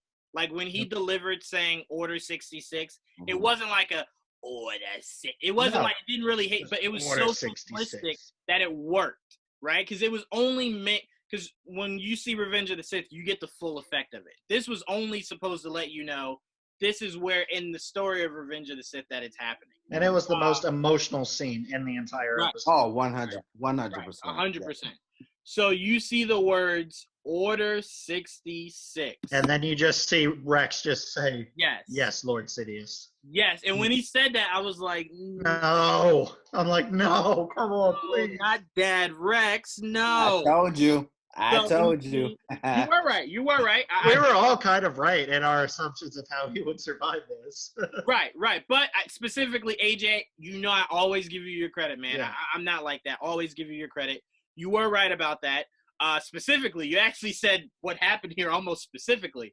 So I will give you your credit for that. But we see Ahsoka hearing. I don't know if she's necessarily hearing it, but we're hearing the events of the Mace She Windu. feels it. She feels it Right, but we as we are hearing it. Yeah. And it's the actual voice. It's the actual scene from Revenge of the Sith. Right, too. It's right, the same right. voice. It's the same actors and everything. um Except for the end where Anakin says, "What have I done?" I think that was Matt Lanter, but the rest Yeah, of it was Hayden Christensen. you're right. But having that as Matt Lanter made that scene a lot more impactful It did because and that's that- Anakin's voice hitting Ahsoka's ear. and that's why I say Filoni has the best team out of anyone in any storytelling sci-fi world, because that is important. You giving me the voice I've heard for the past decade, be the voice that kind of brings it home, was important, because you kind of feel like, oh no, like he's feeling it. Him saying, "What have I done? Like, what am I becoming?" He's feeling that before he just embraces it. And you see Ahsoka struggling with it, and she goes in there with Rex, and she kind of goes, again, I'm paraphrasing here, something's wrong. Anakin's in trouble. Anakin's in trouble, and then you see Rex drop his helmet and then slowly turn around. You see him shaking too. He's just trying to fight it so Let me hard. say this, 99. This is when I cried in the episode. When you see Rex's hand shaking and he's talking to her, but he's crying. Like, internally, he knows, I don't want to do this, but I can't control myself. And you see that, and this is what I love about Filoni adding this in here, is because you at some point have to say, there's no way that these clone troopers that were born and raised with some of these Jedi didn't kind of feel the restraint. I'm not saying that they didn't do it, but just show that it's hard for them. And you see it with Rex, to where it's like, I don't want to do this, but I don't know how to stop. And then you see him telling her, find him. Find fives. Find fives. And him being able to say that shows you how badass Rex is. Yeah. That he could fight Order 66 enough to show Ahsoka, this isn't what I want to be doing. Understand that if I could change this, I would, but I can't control it. He So did know about it ahead of time, though. He So did. it was yeah. it was what? Yeah, there was a whole story with Kix telling him Right. about it because Kix started to believe it after Fives told him in that bar. Yeah. Like he started diving deeper into it and like, oh shit, this is actually true. But, and I want to say this because to the four of us, we appreciated that arc because we knew what Filoni was building up to. I know a lot of casual Star Wars fans that are like, I skipped that season. It was kind of boring. And I'm like, boring? It was letting you know the birth of Order 66 is coming. Like, Yeah. if they do another season, it is Revenge of the Sith, and they will do Order 66. And I'm like, this was so important because we now know that's how he got him. Yeah, and they did it so perfectly Yes, too. they That did. whole like I watched that at like 4:00 in the morning. I woke up because I like woke up at that time and I'm just like, I gotta watch it. Like I can't not. And I sat there and it went by so quickly. When it ended, I'm like, what? That's it? That's what I said. That is the That's what I first said. time. And That is the first time in television history that I have said that when an episode has ended. And it's funny because I set my alarm for 3:30 because last week AJ saw it before me. So like he started talking and I'm like, AJ, no, I didn't see it yet. Shut up. And he's like, oh, well, go see it. So I'm like, never again will I have it to where AJ sees it before me. So I'm like at 3:30, trying not to fall asleep watching it, just so I had the information. And then obviously when I got up later, I rewatched it and I'm like, this is masterful storytelling. It's so beautiful too. At its finest. But I want us to go into this. AJ, I'll start with you. Walk me through your feelings as you see. And first of all, for someone who left the Jedi Order and obviously didn't have lightsabers and wasn't really training, Ahsoka could still wax anybody out there. Oh She yeah. could wax anybody. And just to see her just navigate her way through that situation of the troopers trying to kill her was Her so standing there on that day. Well, it wasn't that long since between this and when she left. AJ, I'll tell really you wasn't this. that long. I'll say this. If you use the gun every single day and then didn't use it for 5 to 6 months, you would not be as crisp as you were those 6 months ago. I can You almost still have guarantee. that muscle memory though. No. Muscle memory works when you're like, oh, I still know how to use my lightsaber. When 30 people are shooting at you, to be masterful enough to still be able to maneuver your way out of that, that's something that you could be very rusty on. We're talking about people though. Right? She's an alien, so that biologically that's different. So I'd still tell you, AJ, if you didn't shoot a gun in 6 months and you're now in the shootout, you're gonna be rusty. no, I'll be like I'll be like Deathstroke, just hit every single thing. No, AJ, you will get shot as soon as you stand up and pull the trigger. Pow! So no, to me, I thought that was really cool for Filoni to show that Ahsoka could still mop y'all. Like, ain't nothing changed. She was trained by Anakin, who was one of the best. This annoyed me a little bit with this. How does Ahsoka survive being shot around herself, but multiple Master Jedis cannot survive shots from behind or in front? Well, you got to think of it like this. Ahsoka saw it coming because Rex was struggling. So did every other Master Jedi. They all saw it coming, but no, not really. They didn't believe what they were feeling. You said that yourself. No, they were feeling like something's wrong, but like if you were standing behind me and I'm like, something's wrong, and then you pull out a knife and try to stab me, of course I'm not going to see that coming. But I'm not expecting with Jedi, they can feel killing intent. With the clones, they were trying to kill her or kill them, the Jedi. They would have been able to feel that, and much like Yoda did, deflected it while they were shooting him from behind. None of them. You don't compare Yoda with those peasants. I'm just saying, Master Jedi. You don't compare him with those. They should be able to survive that. No, that's all I'm saying. You don't compare Yoda with peasants. That's the rest of those Jedi are peasants. So, to your point, I do agree. But I think since Ahsoka was really the only one we saw, now we saw that she had a bit of warning. I know they can sense, but like she had the most warning. I feel like everybody else, Plo got shot down, right? Yeah. You didn't see that coming. Turned around. But she remembered that she was in this episode talking to Mace, not Obi-Wan, goodness, Mace, Yoda, and Ahsoka. So she would have had the same amount of warning as well, but yet she died. I'm not disagreeing with you, AJ. I'm saying Ahsoka was more prepared because she legit is seeing a trooper struggle to shoot her.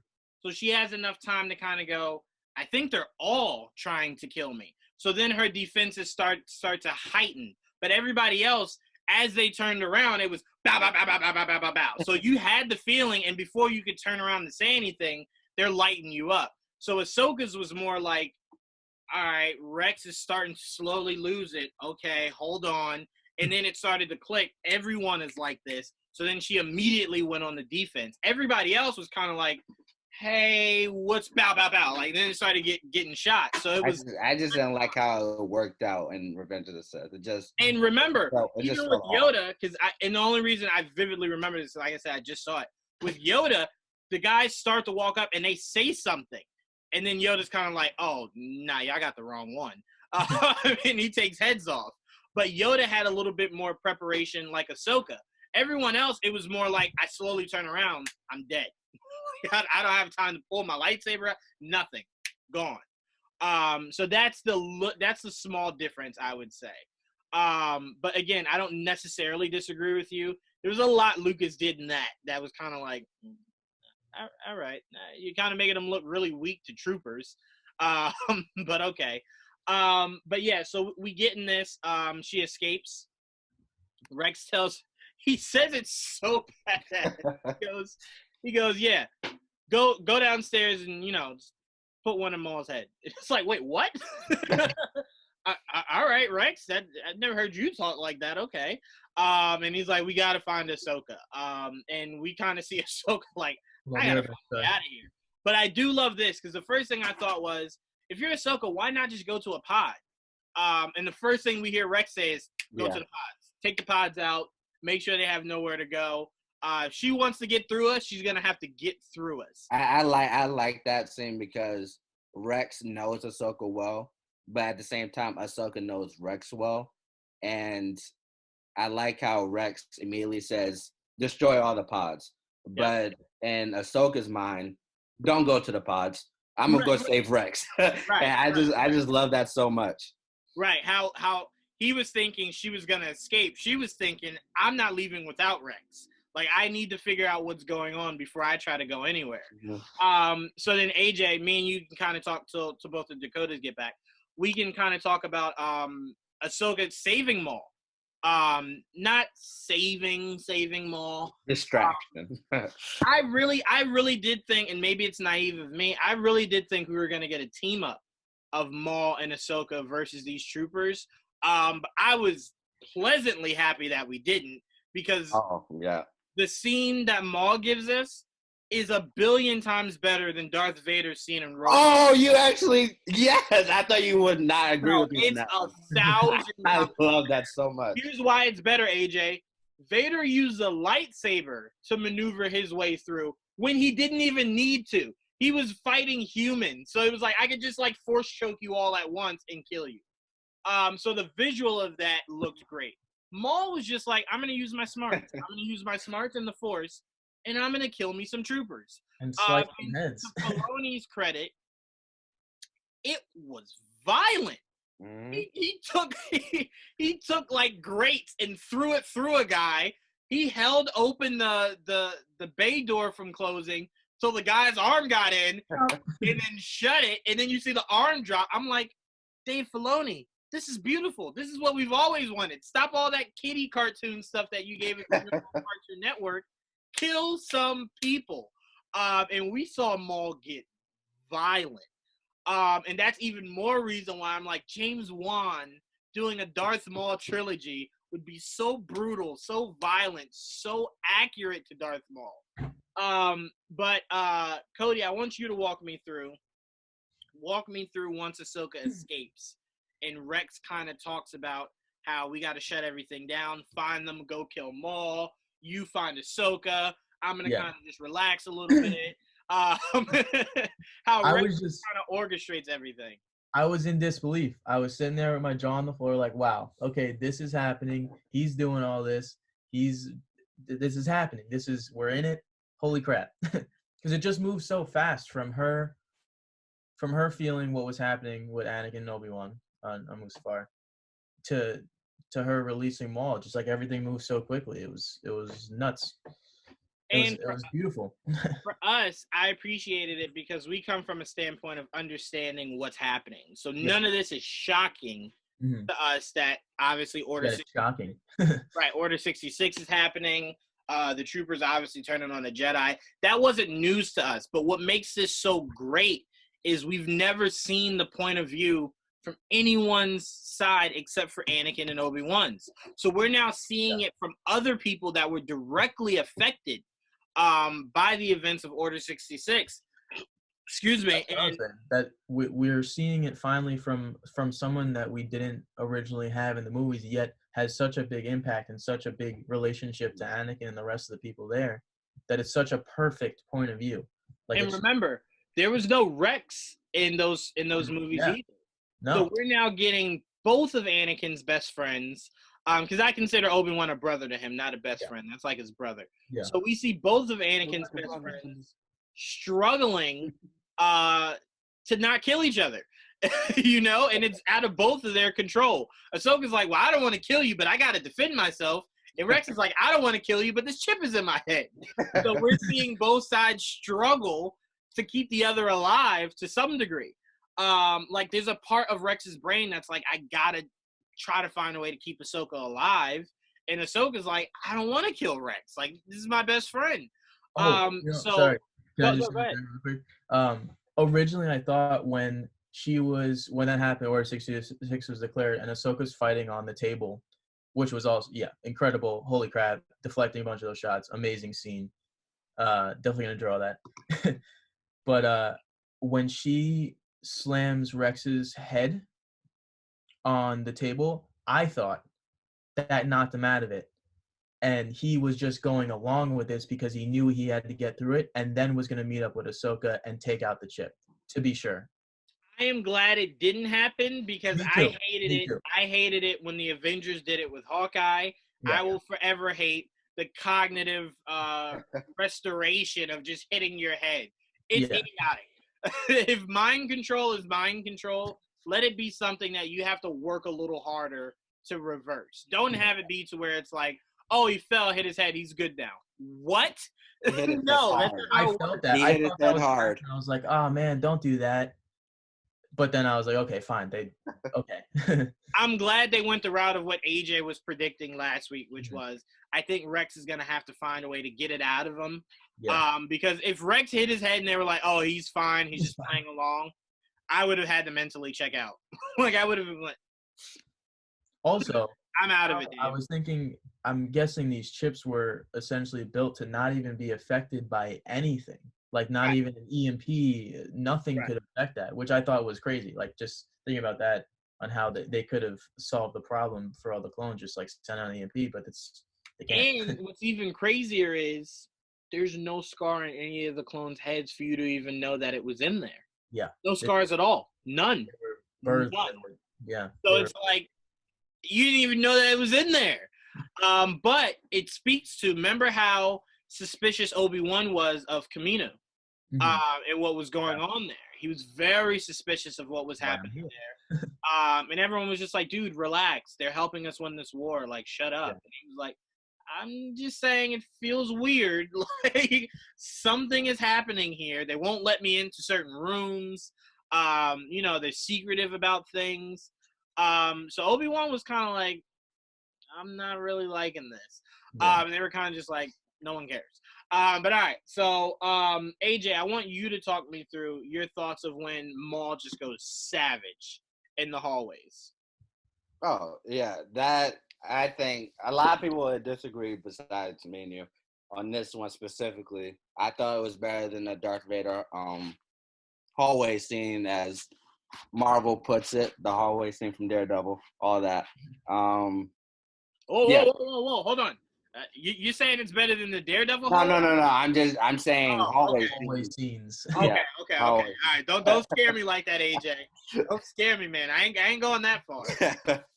Yeah, I just love the way he uses the Force to deflect bullets, uses the environment around him to block the bullets, to kill the clone troopers. I just thought overall, the visuals, the aesthetics, the composition of that whole sequence was just Yeah. beautiful.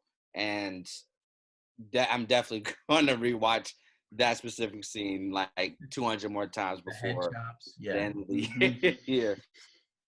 This is gonna be my rebuttal when someone says this is a kid's show. I was just like, just watch this scene. Exactly. Watch the heads fall. And AJ, I completely agreed with you. And anyone that takes the stance that thinks the Vader scene was better, I question their taste. I think Kanan likes the Vader scene better. I like the Vader scene better. I mean, they're both equally comparable, but I like the Vader scene better. The only reason in 99 you missed it, but I was saying the reason why I value this more is because Vader was fighting humans and didn't need to have his lightsaber and chose to use it. So it's kind of like you see that and you're kind of like, that's a cheat code a bit.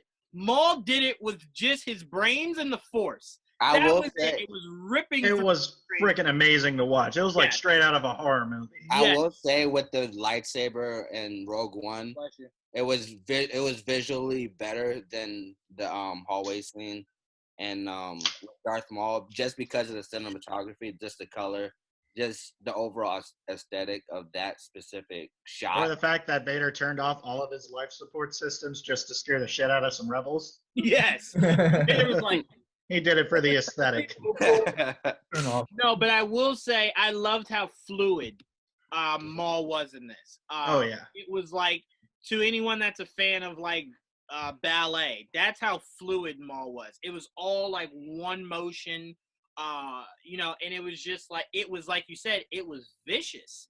It was like, we were saying before, It was an accurate representation of what it's like to play against Maul in Battlefront 2. Yes, yes. And we were saying how we thought it was hilarious how Maul was like, the trooper was like, dude, just let me escape into this room. And Maul's like, I'm going to hold this door open. Give me your hand. Give me your arm. And then once he gets it, he's like, close it off.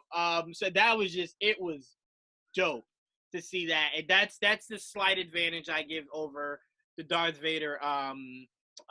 We call it, me and AJ keep saying hallway scene because we don't know how to classify it, but it was just, it visually looked better.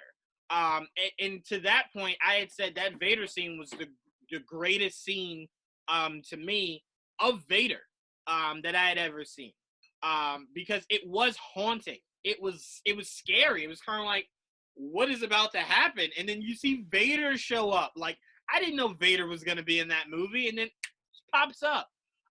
So that was so dope to see. But with this, it was kind of just like, and what was so dope was, because I'm watching it now, as Maul turns the corner, they're all shooting at him and they're missing. So we clearly understand Order 66 was the birth of how horrible the Stormtrooper aim. Yeah, it's like as soon as they hit that, it's just like, oh, I as don't soon know how as to he shoot said anymore. Order 66, all of Like, them hold were it like, sideways. we don't, right? They were like, how do we shoot that? We shoot like this. You see guys trying to cartwheel and do it. I'm like, you're the same dudes that just won the Clone Wars? Exactly. It's like, were these the guys that were like great shots before? I'm So pretty to sure see one that- of you is a perfect marksman, and this is And how you guys shoot. And what was hilarious was Maul wasn't even like moving the blast. He was just walking and they were just missing. And then he just started wreaking havoc. So right after that, we obviously, before that, because we kind of skipped over something really important, Ahsoka finds a bunch of these R2 units and these other droids, and she finds the footage from Kamino. Shout out to Astromech for having dope asteroids. Absolutely. And it shows us the video from Kamino, them talking about the chips and stuff that were. Can I have some just right before that? Do you guys know what Anakin's password is? It's like 8108 or something. You know what the significance? I don't know what it is. The day him and Ahsoka met. Really? Release the release of you gonna make me cry. Damn, dude. That's the date of the original release. I think it was episode or the movie. Yeah. Wow. That's the equivalent of like your parent going, you don't know my password, and then you type in your birthday and they're like, damn it. Like that was like, you do care about me, Dad. Like, you got to do better than that. No, it was just easy to remember. Yeah, right? It's like I can remember my birthday. What sucks about venturing into that is when you're not the only child and the password isn't your birthday and you were the first child. It's like the third kid's birthday, and you're like, how do you even? See, I'm the middle kid. I was always the password. So I mean, I'm like, first kid is always the accident. All right. See, when I started to try to go into my mom's passwords and I found out it was my sister's, I was like, I hope she remembers when she gets old, it's coming to me first. I have to decide what happens to her. So we get Ahsoka finds out what happened to the clones. Then we get the amazing Maul fight. And then we get Ahsoka finding a way to shut off and isolate Rex. So she can get Rex, and she feels as though she can stop Rex. Rex maybe can stop everybody else. That is not the case, Ahsoka. That's not how it works. But we do see her isolate and get Rex with the help of the droids. She brings him into the medical bay for them to try to remove the chip. Now, this is what I thought was super dope. As he goes into the machine, she can't find it. They can't find it. They're like, there's nothing in there. Maybe he just decided to do this. And that's when Ahsoka leans over and shuts up all those Rogue One naysayers that didn't like the Force. What was it saying? One with the Force is with me. There you go. I'm actually watching it now, and I'm like, I could have just waited a second to see it. That didn't seem so dumb. But when she says it and Rex says it, I'm just like, yo, this is so dope. This is why he said it in Rogue One, because it is a mantra we've never heard before. I didn't even know the Jedi used mantras. No one did. But we now see the significance of it, because remember, he said it right before he started maneuvering his way through being shot at. and we see that when you're one with the Force, it just becomes like an exuberance of power that kind of just surrounds you, and it heightens your senses. He legit became Daredevil at that moment, where it was just like everything is so much clearer. Yeah. And Ahsoka used this in this situation to connect with Rex. It's, I guess, become one with Rex. And once he was one with the Force also, it pops right up on the scanners, and she tells him, get to work. And as we see that, we see the doors open, and the troopers are looking to kill Ahsoka. And she's just masterful. I will say this, AJ, the one thing that bothered me was when she got shot, you couldn't really see where she got shot, and it never really showed. So it was like, did she get shot in the arm? Did she get shot in, like... I thought she got shot in a lightsaber. See, because she kind of went back like she got shot. Because, again, I'm watching it now. Yeah. And it didn't really show, like, where she got shot. So I'm like, all right, I'm just overthinking that, I guess. And we see, like, the troopers are starting to kind of, like, overhaul Ahsoka. And then out of nowhere comes Rex to save the day, taking out his fellow brothers, which he did not immediately feel bad about. He kind of was just like, there's more, whatever.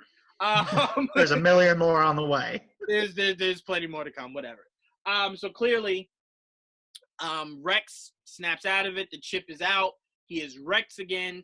And I have to say this, Dave Filoni, as much as I hate you for ending these episodes the way you do, this was a masterful way to end this episode, with the doors seemingly being taken off.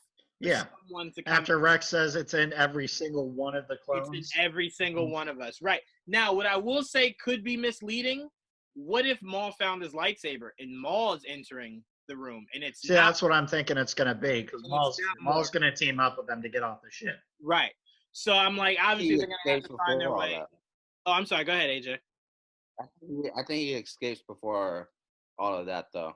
Before, I mean, I could see that. I could see it going either way. That's just what I think is going to happen. I'm just saying the way they were taking it off, because usually you take the troopers open the door by one of those little thingies that you put inside the side compartment of the door. I don't know the terminology, but you never really see them open doors like that. So when you see that and it's red all the way around, so you're kind of like, it could be Maul. I'm not saying it is, it just could be. So 99, I'll go to you first. Walk me through your thoughts on how Filoni ended this episode. He did it the way Filoni always does. He's just a master. It's like, again, I've never once said that's it at the end of an episode. Like the way I said that, I'm like, fuck, that's it? Like, I gotta wait 4 more days for this? You kidding me? It's just perfect way to end it. Absolutely masterful. They did Rex the way, like it's satisfying to me to know that's how Rex survived. You know, like, I hated seeing him execute Order 66, but at the same time, it showed like a different side of Order 66. It showed him, it's like they knew now, okay, Order 66 has painted her as a target. We have to kill her. And by the time she caught up to him in the hallway, Order 66 is full effect of him. Full on, yeah. Like, he's not returning unless they remove that chip. Right. I will say, to your point, the one thing that was made clear to me after this episode was Filoni did not spend enough time with Cody like he did Rex. Yeah. Yeah. So, And Cody just executed it anyway. There was no I think hesitation. it was on purpose, though. I think that Filoni wanted to focus on Anakin, Ahsoka, and Rex. Yeah. Throughout this episode. No. I get you. I'm saying throughout the series, starting from the movie throughout the series, Cody was always there. Like, he was important. It wasn't until maybe 3-4 seasons ago to where it was kind of like, you don't really care about Cody. It's Rex's world. But to me, Cody was very much important in the first few seasons of Clone Wars. Rex is the only one that can pull off the Slim Shady haircut, man. Cody didn't try that. That's what it is. That's what it is. But no, you guys remember the storyline where one of the troopers were working with Dooku. Slick. Right? Sergeant Slick. Cody was very important to that storyline. Rex was leaning on Cody. But very, then Rex had several important stories too, like when he found that deserter, the clone Yeah. deserter, which I also want to know what happened to him. Did he execute Order 66? that's a good No, point. I don't think he did. I don't think he did either, because I mean, like, there wouldn't be any Jedi around, and Right. like But- I don't think it. I think it had to go through some kind of receiver. Like they had to have that visual, or I'm sorry, audio confirmation. I thought he took it out and told Rex that there was. Was that the episode? No, I'd be the curious clone about deserter is just the guy who had a family and deserted the clones to raise his family. I will say, It was a while ago. Yeah. it was obvious why Cody stopped being a focus is because at the end of the day, this is a Skywalker story. Yeah. So your story is always from the Skywalker point of view, which means he's always with Rex. He's always with Ahsoka. That's what you're going to get. But I will say, since this ultimately, this next episode would be the last time, obviously, we see Rex until Rebels, I am curious. I do want to go around. I want you guys' favorite Rex story or episode. Whichever one comes to you guys first. I'll start it off so I don't put you guys too much on the spot. My favorite Rex storyline is the one versus the Rogue Jedi, where he had to make the decision of, I'm going to have to step outside of the code and kill this guy. Yeah, the Umbara campaign is hands down one of the best story arcs in Clone Wars. It was the only other time I truly felt emotional during this Clone Mhm. Wars run, because he was fighting with himself and that's why I said I love the pairing of Rex, Anakin, and Ahsoka, because their mindsets were all the same of maybe what we're doing isn't the right way to go about doing things. And that was when Rex had to make the decision of, do I put my oath before my brothers? And he realized he could. I can't put my oath before my brothers. And that is, Anakin went through that. We saw Ahsoka leave because of that. Mhm. Realizing that the Jedi don't do things the way that they should. Whether or not it's their fault, it's just, it is what it is. So that to me is the best Rex storyline, hands down. It was just so emotional, so gripping. And I loved how they made Anakin wait till it was over for him to come back.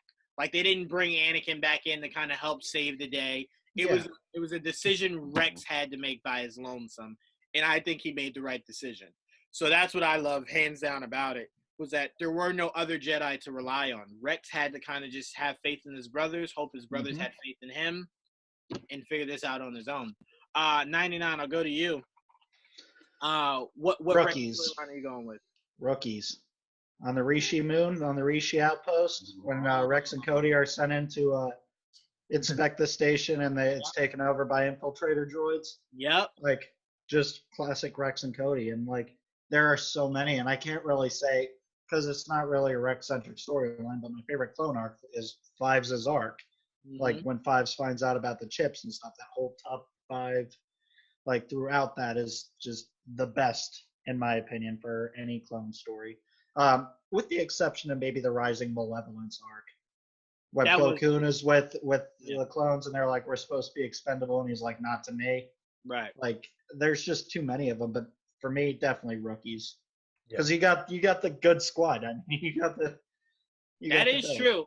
And You I had will Echoes say, and Fives before they were ARC troopers. and I will say, I would hands down love a Star Wars version of Bad Boys with Cody and Rex. I that would be I don't know. They kind of mirror Anakin and Obi-Wan. It's kind of like Riggs and Murtaugh. That would be That- true. That would it's- be true. Clones inherently kind of take on the characteristics of the generals Yeah. that they serve. Cody was so laid back. Cody was just like, Cody was very by the book. he was like, was listen, man. extremely by the book. Cody was Which like, is why he executed Order 66 without Right. hesitation. It was just in his character to be, okay, this guy's not who we thought he was. That's why when Cody and Obi-Wan and a few episodes ago are being like cornered in, and they're like, damn, what are we gonna do? Anakin just pops up and is like, don't worry, me and Rex I'll got save you. save the day. Don't God worry. forbid you guys do Got any it. work. Right? God forbid you guys save us for once. No. Yet again, we have to Yeah. save you guys. But no, that was a great storyline that you brought up. I really, truly do love that. And the thing that I love most about that episode is when I love when the droid. Yes, Roger, holding Roger. up the droid head. He's like, something's not right. I can feel it. Like, really? That's your indication. You I said love it Roger, 'cause Roger. they played off of how stupid the droids truly are. Yeah. And I love that. Even the sophisticated infiltrator droids still say Roger, Roger. Yes. I'm glad you brought up that arc. That was a really good one. Cody, which one you going with for Rex? Took the words out of my mouth. 99. That Rookies is my one of my favorites of that. That's a good one. Just all around awesome episode. Absolutely. AJ, it's on you, man. Where you Can I going? say all of them? No. Can I say all of them? No. Okay, fine. No fun. Anyway, I'm going to choose the Deserter because just the overall theme of that entire episode I just really loved. It harkens back to Vietnam almost. Yeah. Like the Vietnam style of storytelling, like, hey, I didn't agree with what we were doing, so I got the hell out. And you don't have to agree with it, but at the end of the day, what can you do? Yeah. You have to make that choice, and it spoke to his character that he let him be. I just love the conflict between Rex and I forgot the clone trooper's name. Yeah, I can't even think of his name, honestly. But I just love their debate of whether to be a war machine, basically, or a person that chooses a family. And also to choose. You don't have to choose to have this specific lifestyle. And you could see that reflected in this episode with Rex because he knew the end was coming. He's like, I'm not sure what I'm going to do after this. War is the literal only thing I've ever known. The only reason for them existing. Exactly. That whole sequence of him talking about why he existed was like, it's like, wow, he's getting some existential right now. Yeah. Did you guys know that there's only 8 episodes in each season? Really? Seems like there's more. What? Like not even in the early episodes? I'm on Disney Plus, and I'm going through each season because I was trying to find the episode so I can get you the clone's name. Yeah. And it only goes up to 8 in all of these seasons. This It season was season 2, episode 10. How was it 8? It was it stopped at 8. Season 1 has. Wait, no. Yeah, season 2 has. Season 2 has a bunch of episodes, I thought. Season 1 has 22 episodes. Yeah. Why does Disney Plus stop at 8 then? I'm on Disney Plus too. Yeah, same. Look on my phone. Because I'm looking at it. I have it on my TV too, and I'm looking at it, and I'm like, it stops at 8, and I'm like, there's a lot of story here that I don't see in these episodes, and I'm like, the hell is this? Yeah. All right, I gotta check this out, man. Season 2. I'm getting really angry here because what's funny is my stepdad bought me all the DVDs. I got them too. I have the VHSs. I'm cooler. Wait, no. I mean, just of the cartoon. Oh. No, not all the Star Wars.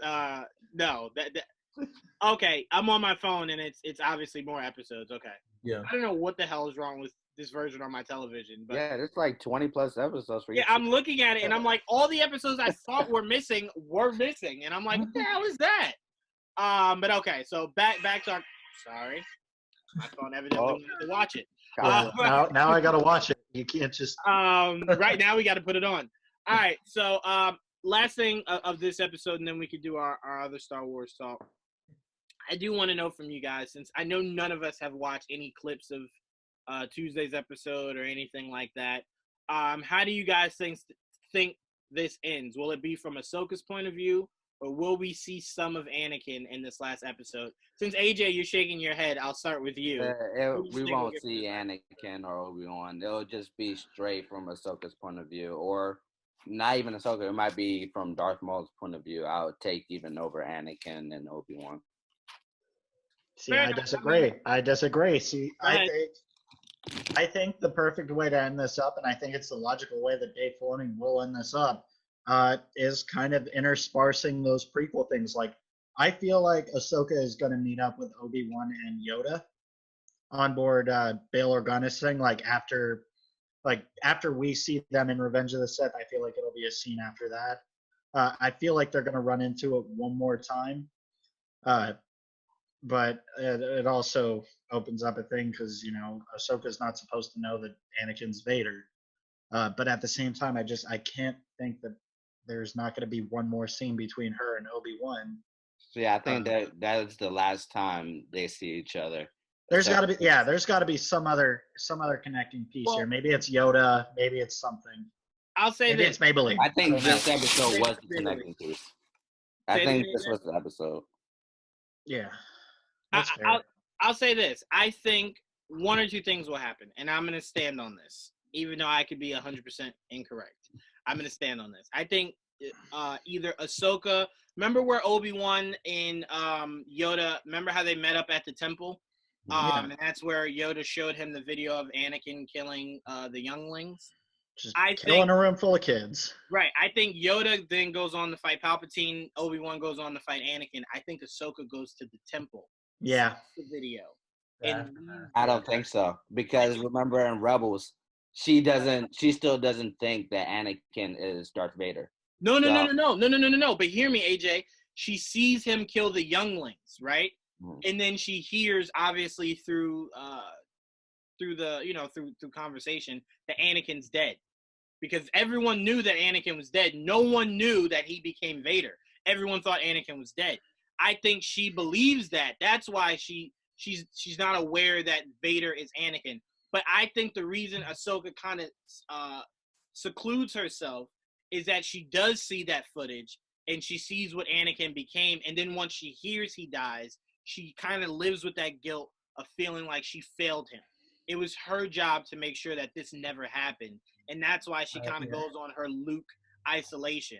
I think that, or I think Obi-Wan meets up with her after he kills Anakin and lets her know, whether it's through a transmission or whatever, I think he lets her know he fell to the dark side and I had to kill him. And then, she kind of has to live with that. I think either way you do that, it's perfect. It puts it in a nice little knot, and everyone could be happy. I think the best way to go is that she goes to the temple to see if there's anyone left, and then she stumbles across that video, and she sees it, and then that's what makes her flee. Now, I just have a question. Go ahead. So since when we see her feel and react to Obi-Wan and Anakin's fight, if she had heard that Anakin was dead, like, I don't know, I feel like she would have felt him die.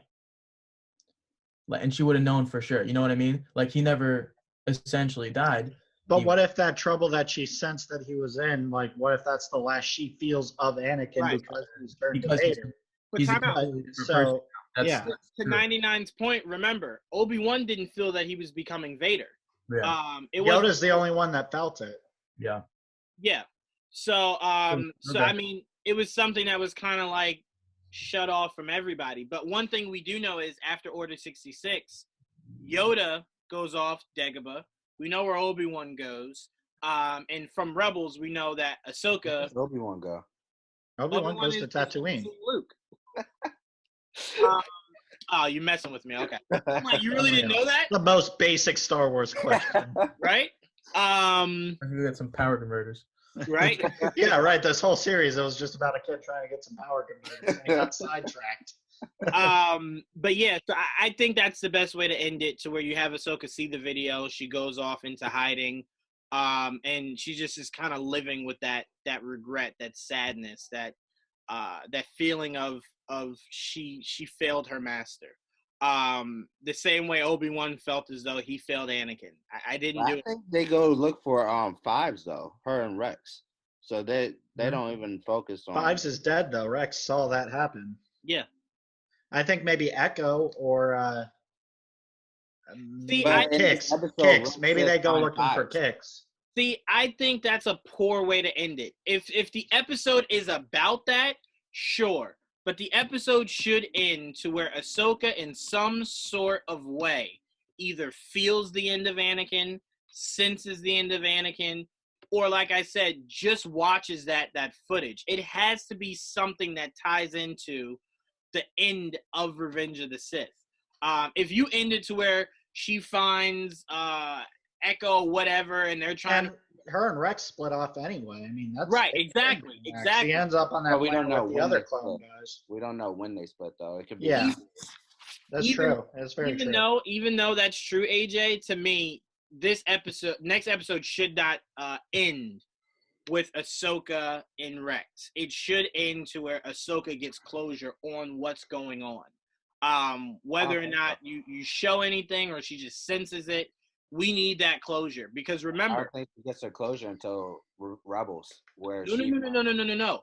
I mean her closure to date, to where she feels as though, oh, my master's dead. I had the closure of knowing what he became or whatever. Just to me, that's important. Or if you're simultaneously showing Ahsoka go on her way as Anakin's becoming Vader, just kind of showing the parallels of where they started and where it ends for them. It is something that I do need to kind of see. Because remember, and this is why I hate that Filoni gave us Rebels before he gave us the end of this season of Clone Wars, is because we keep answering the end of Rebels rather than just focusing on the end of Clone Wars. And that's what I'm saying. You have to wrap up Clone Wars, and it can't be Ahsoka with the clones. It should be she came in with Anakin, and you just show the parallel of them going their separate ways. I think that's very important. And you're closing the book on everything. Obi, Maul, Palpatine, Anakin, Ahsoka, Rex. Again, Rebels reopens that book, but this initially closed that book. And you need to show the closing of that book. I was a little disappointed that we didn't get more visuals of what was happening outside of this episode as far as what Anakin was doing and stuff like that. So, obviously, to your point, AJ, you were telling me this a few days ago. Obviously, Filoni is using these episodes to fill in the gaps because he's probably thinking, you guys already saw what happened in Revenge of the Sith. I don't need to regurgitate that. Yeah. So I'm showing the other side of this. That's why he did that reaction with Ahsoka. That was perfect. Right, exactly. But to us, it's so important to see the book close. And we know Rebels didn't even close the book because they just kind of ended. Exactly. But they are saying that they are going to continue Rebels. So. Okay, because that ending was just whack, dude. It was. Like, they went from gearing up to just ending. I'm like, what the fuck is this? and I didn't think it was a strong final season. No, it really wasn't. I mean, it was cool with Kanan Jarrus and the whole him going over and becoming a wolf. That shit was dope because we've never seen anything like that. That was a completely new thing. But at the same time, it's just you ended after the Battle of Endor, which is dope because aside from The Mandalorian, we don't have anything in between the end of Return of the Jedi and The Force Awakens. Right. So I think having a thing, which, by the way, I don't know if we shouted this out on the episode, that scene with Bo-Katan, the last scene with Bo-Katan, that's Sabine Wren's mom with her. Right. So I didn't know if we shouted that out, but I found that out. No, we didn't, but I'm glad you did. I would be remiss if I didn't say anything. I'm really glad you did. All I want for the end of, sorry, you go ahead. My wish for the end of the next episode, whatever happens, I know there's a lot of speculation, a lot of what I want to happen, but what I want to end is a silhouette or even just a black screen and you hear Vader breathing and that's it. Mm-hmm. Done. Yeah, that would be dope. That would be a perfect ending, honestly. I wouldn't be mad at that. I wouldn't be mad at that at all. Not at all. Yep. Just had to get it out there. That's what I want. I'm putting it out there so maybe it comes true. I think all of us were trying to be like, that actually sounds really dope. Yeah. Even Dave Filoni is sitting somewhere, hearing it from the distance, I guess I could have done that. We're doing a quick reshoot real quick, guys. Can you picture that, though? If, anytime you say his name, he gets the Force and he about him. Invoke the Filoni.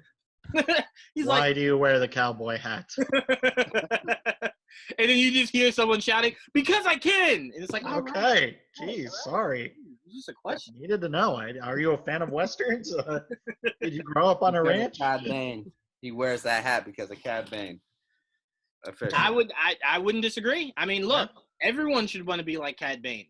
He's the dopest bounty hunter to ever exist. Mm-hmm. But all right, we had a great episode. we covered everything about Shattered. Yeah. And we went off tangent like several times. More than that, 30.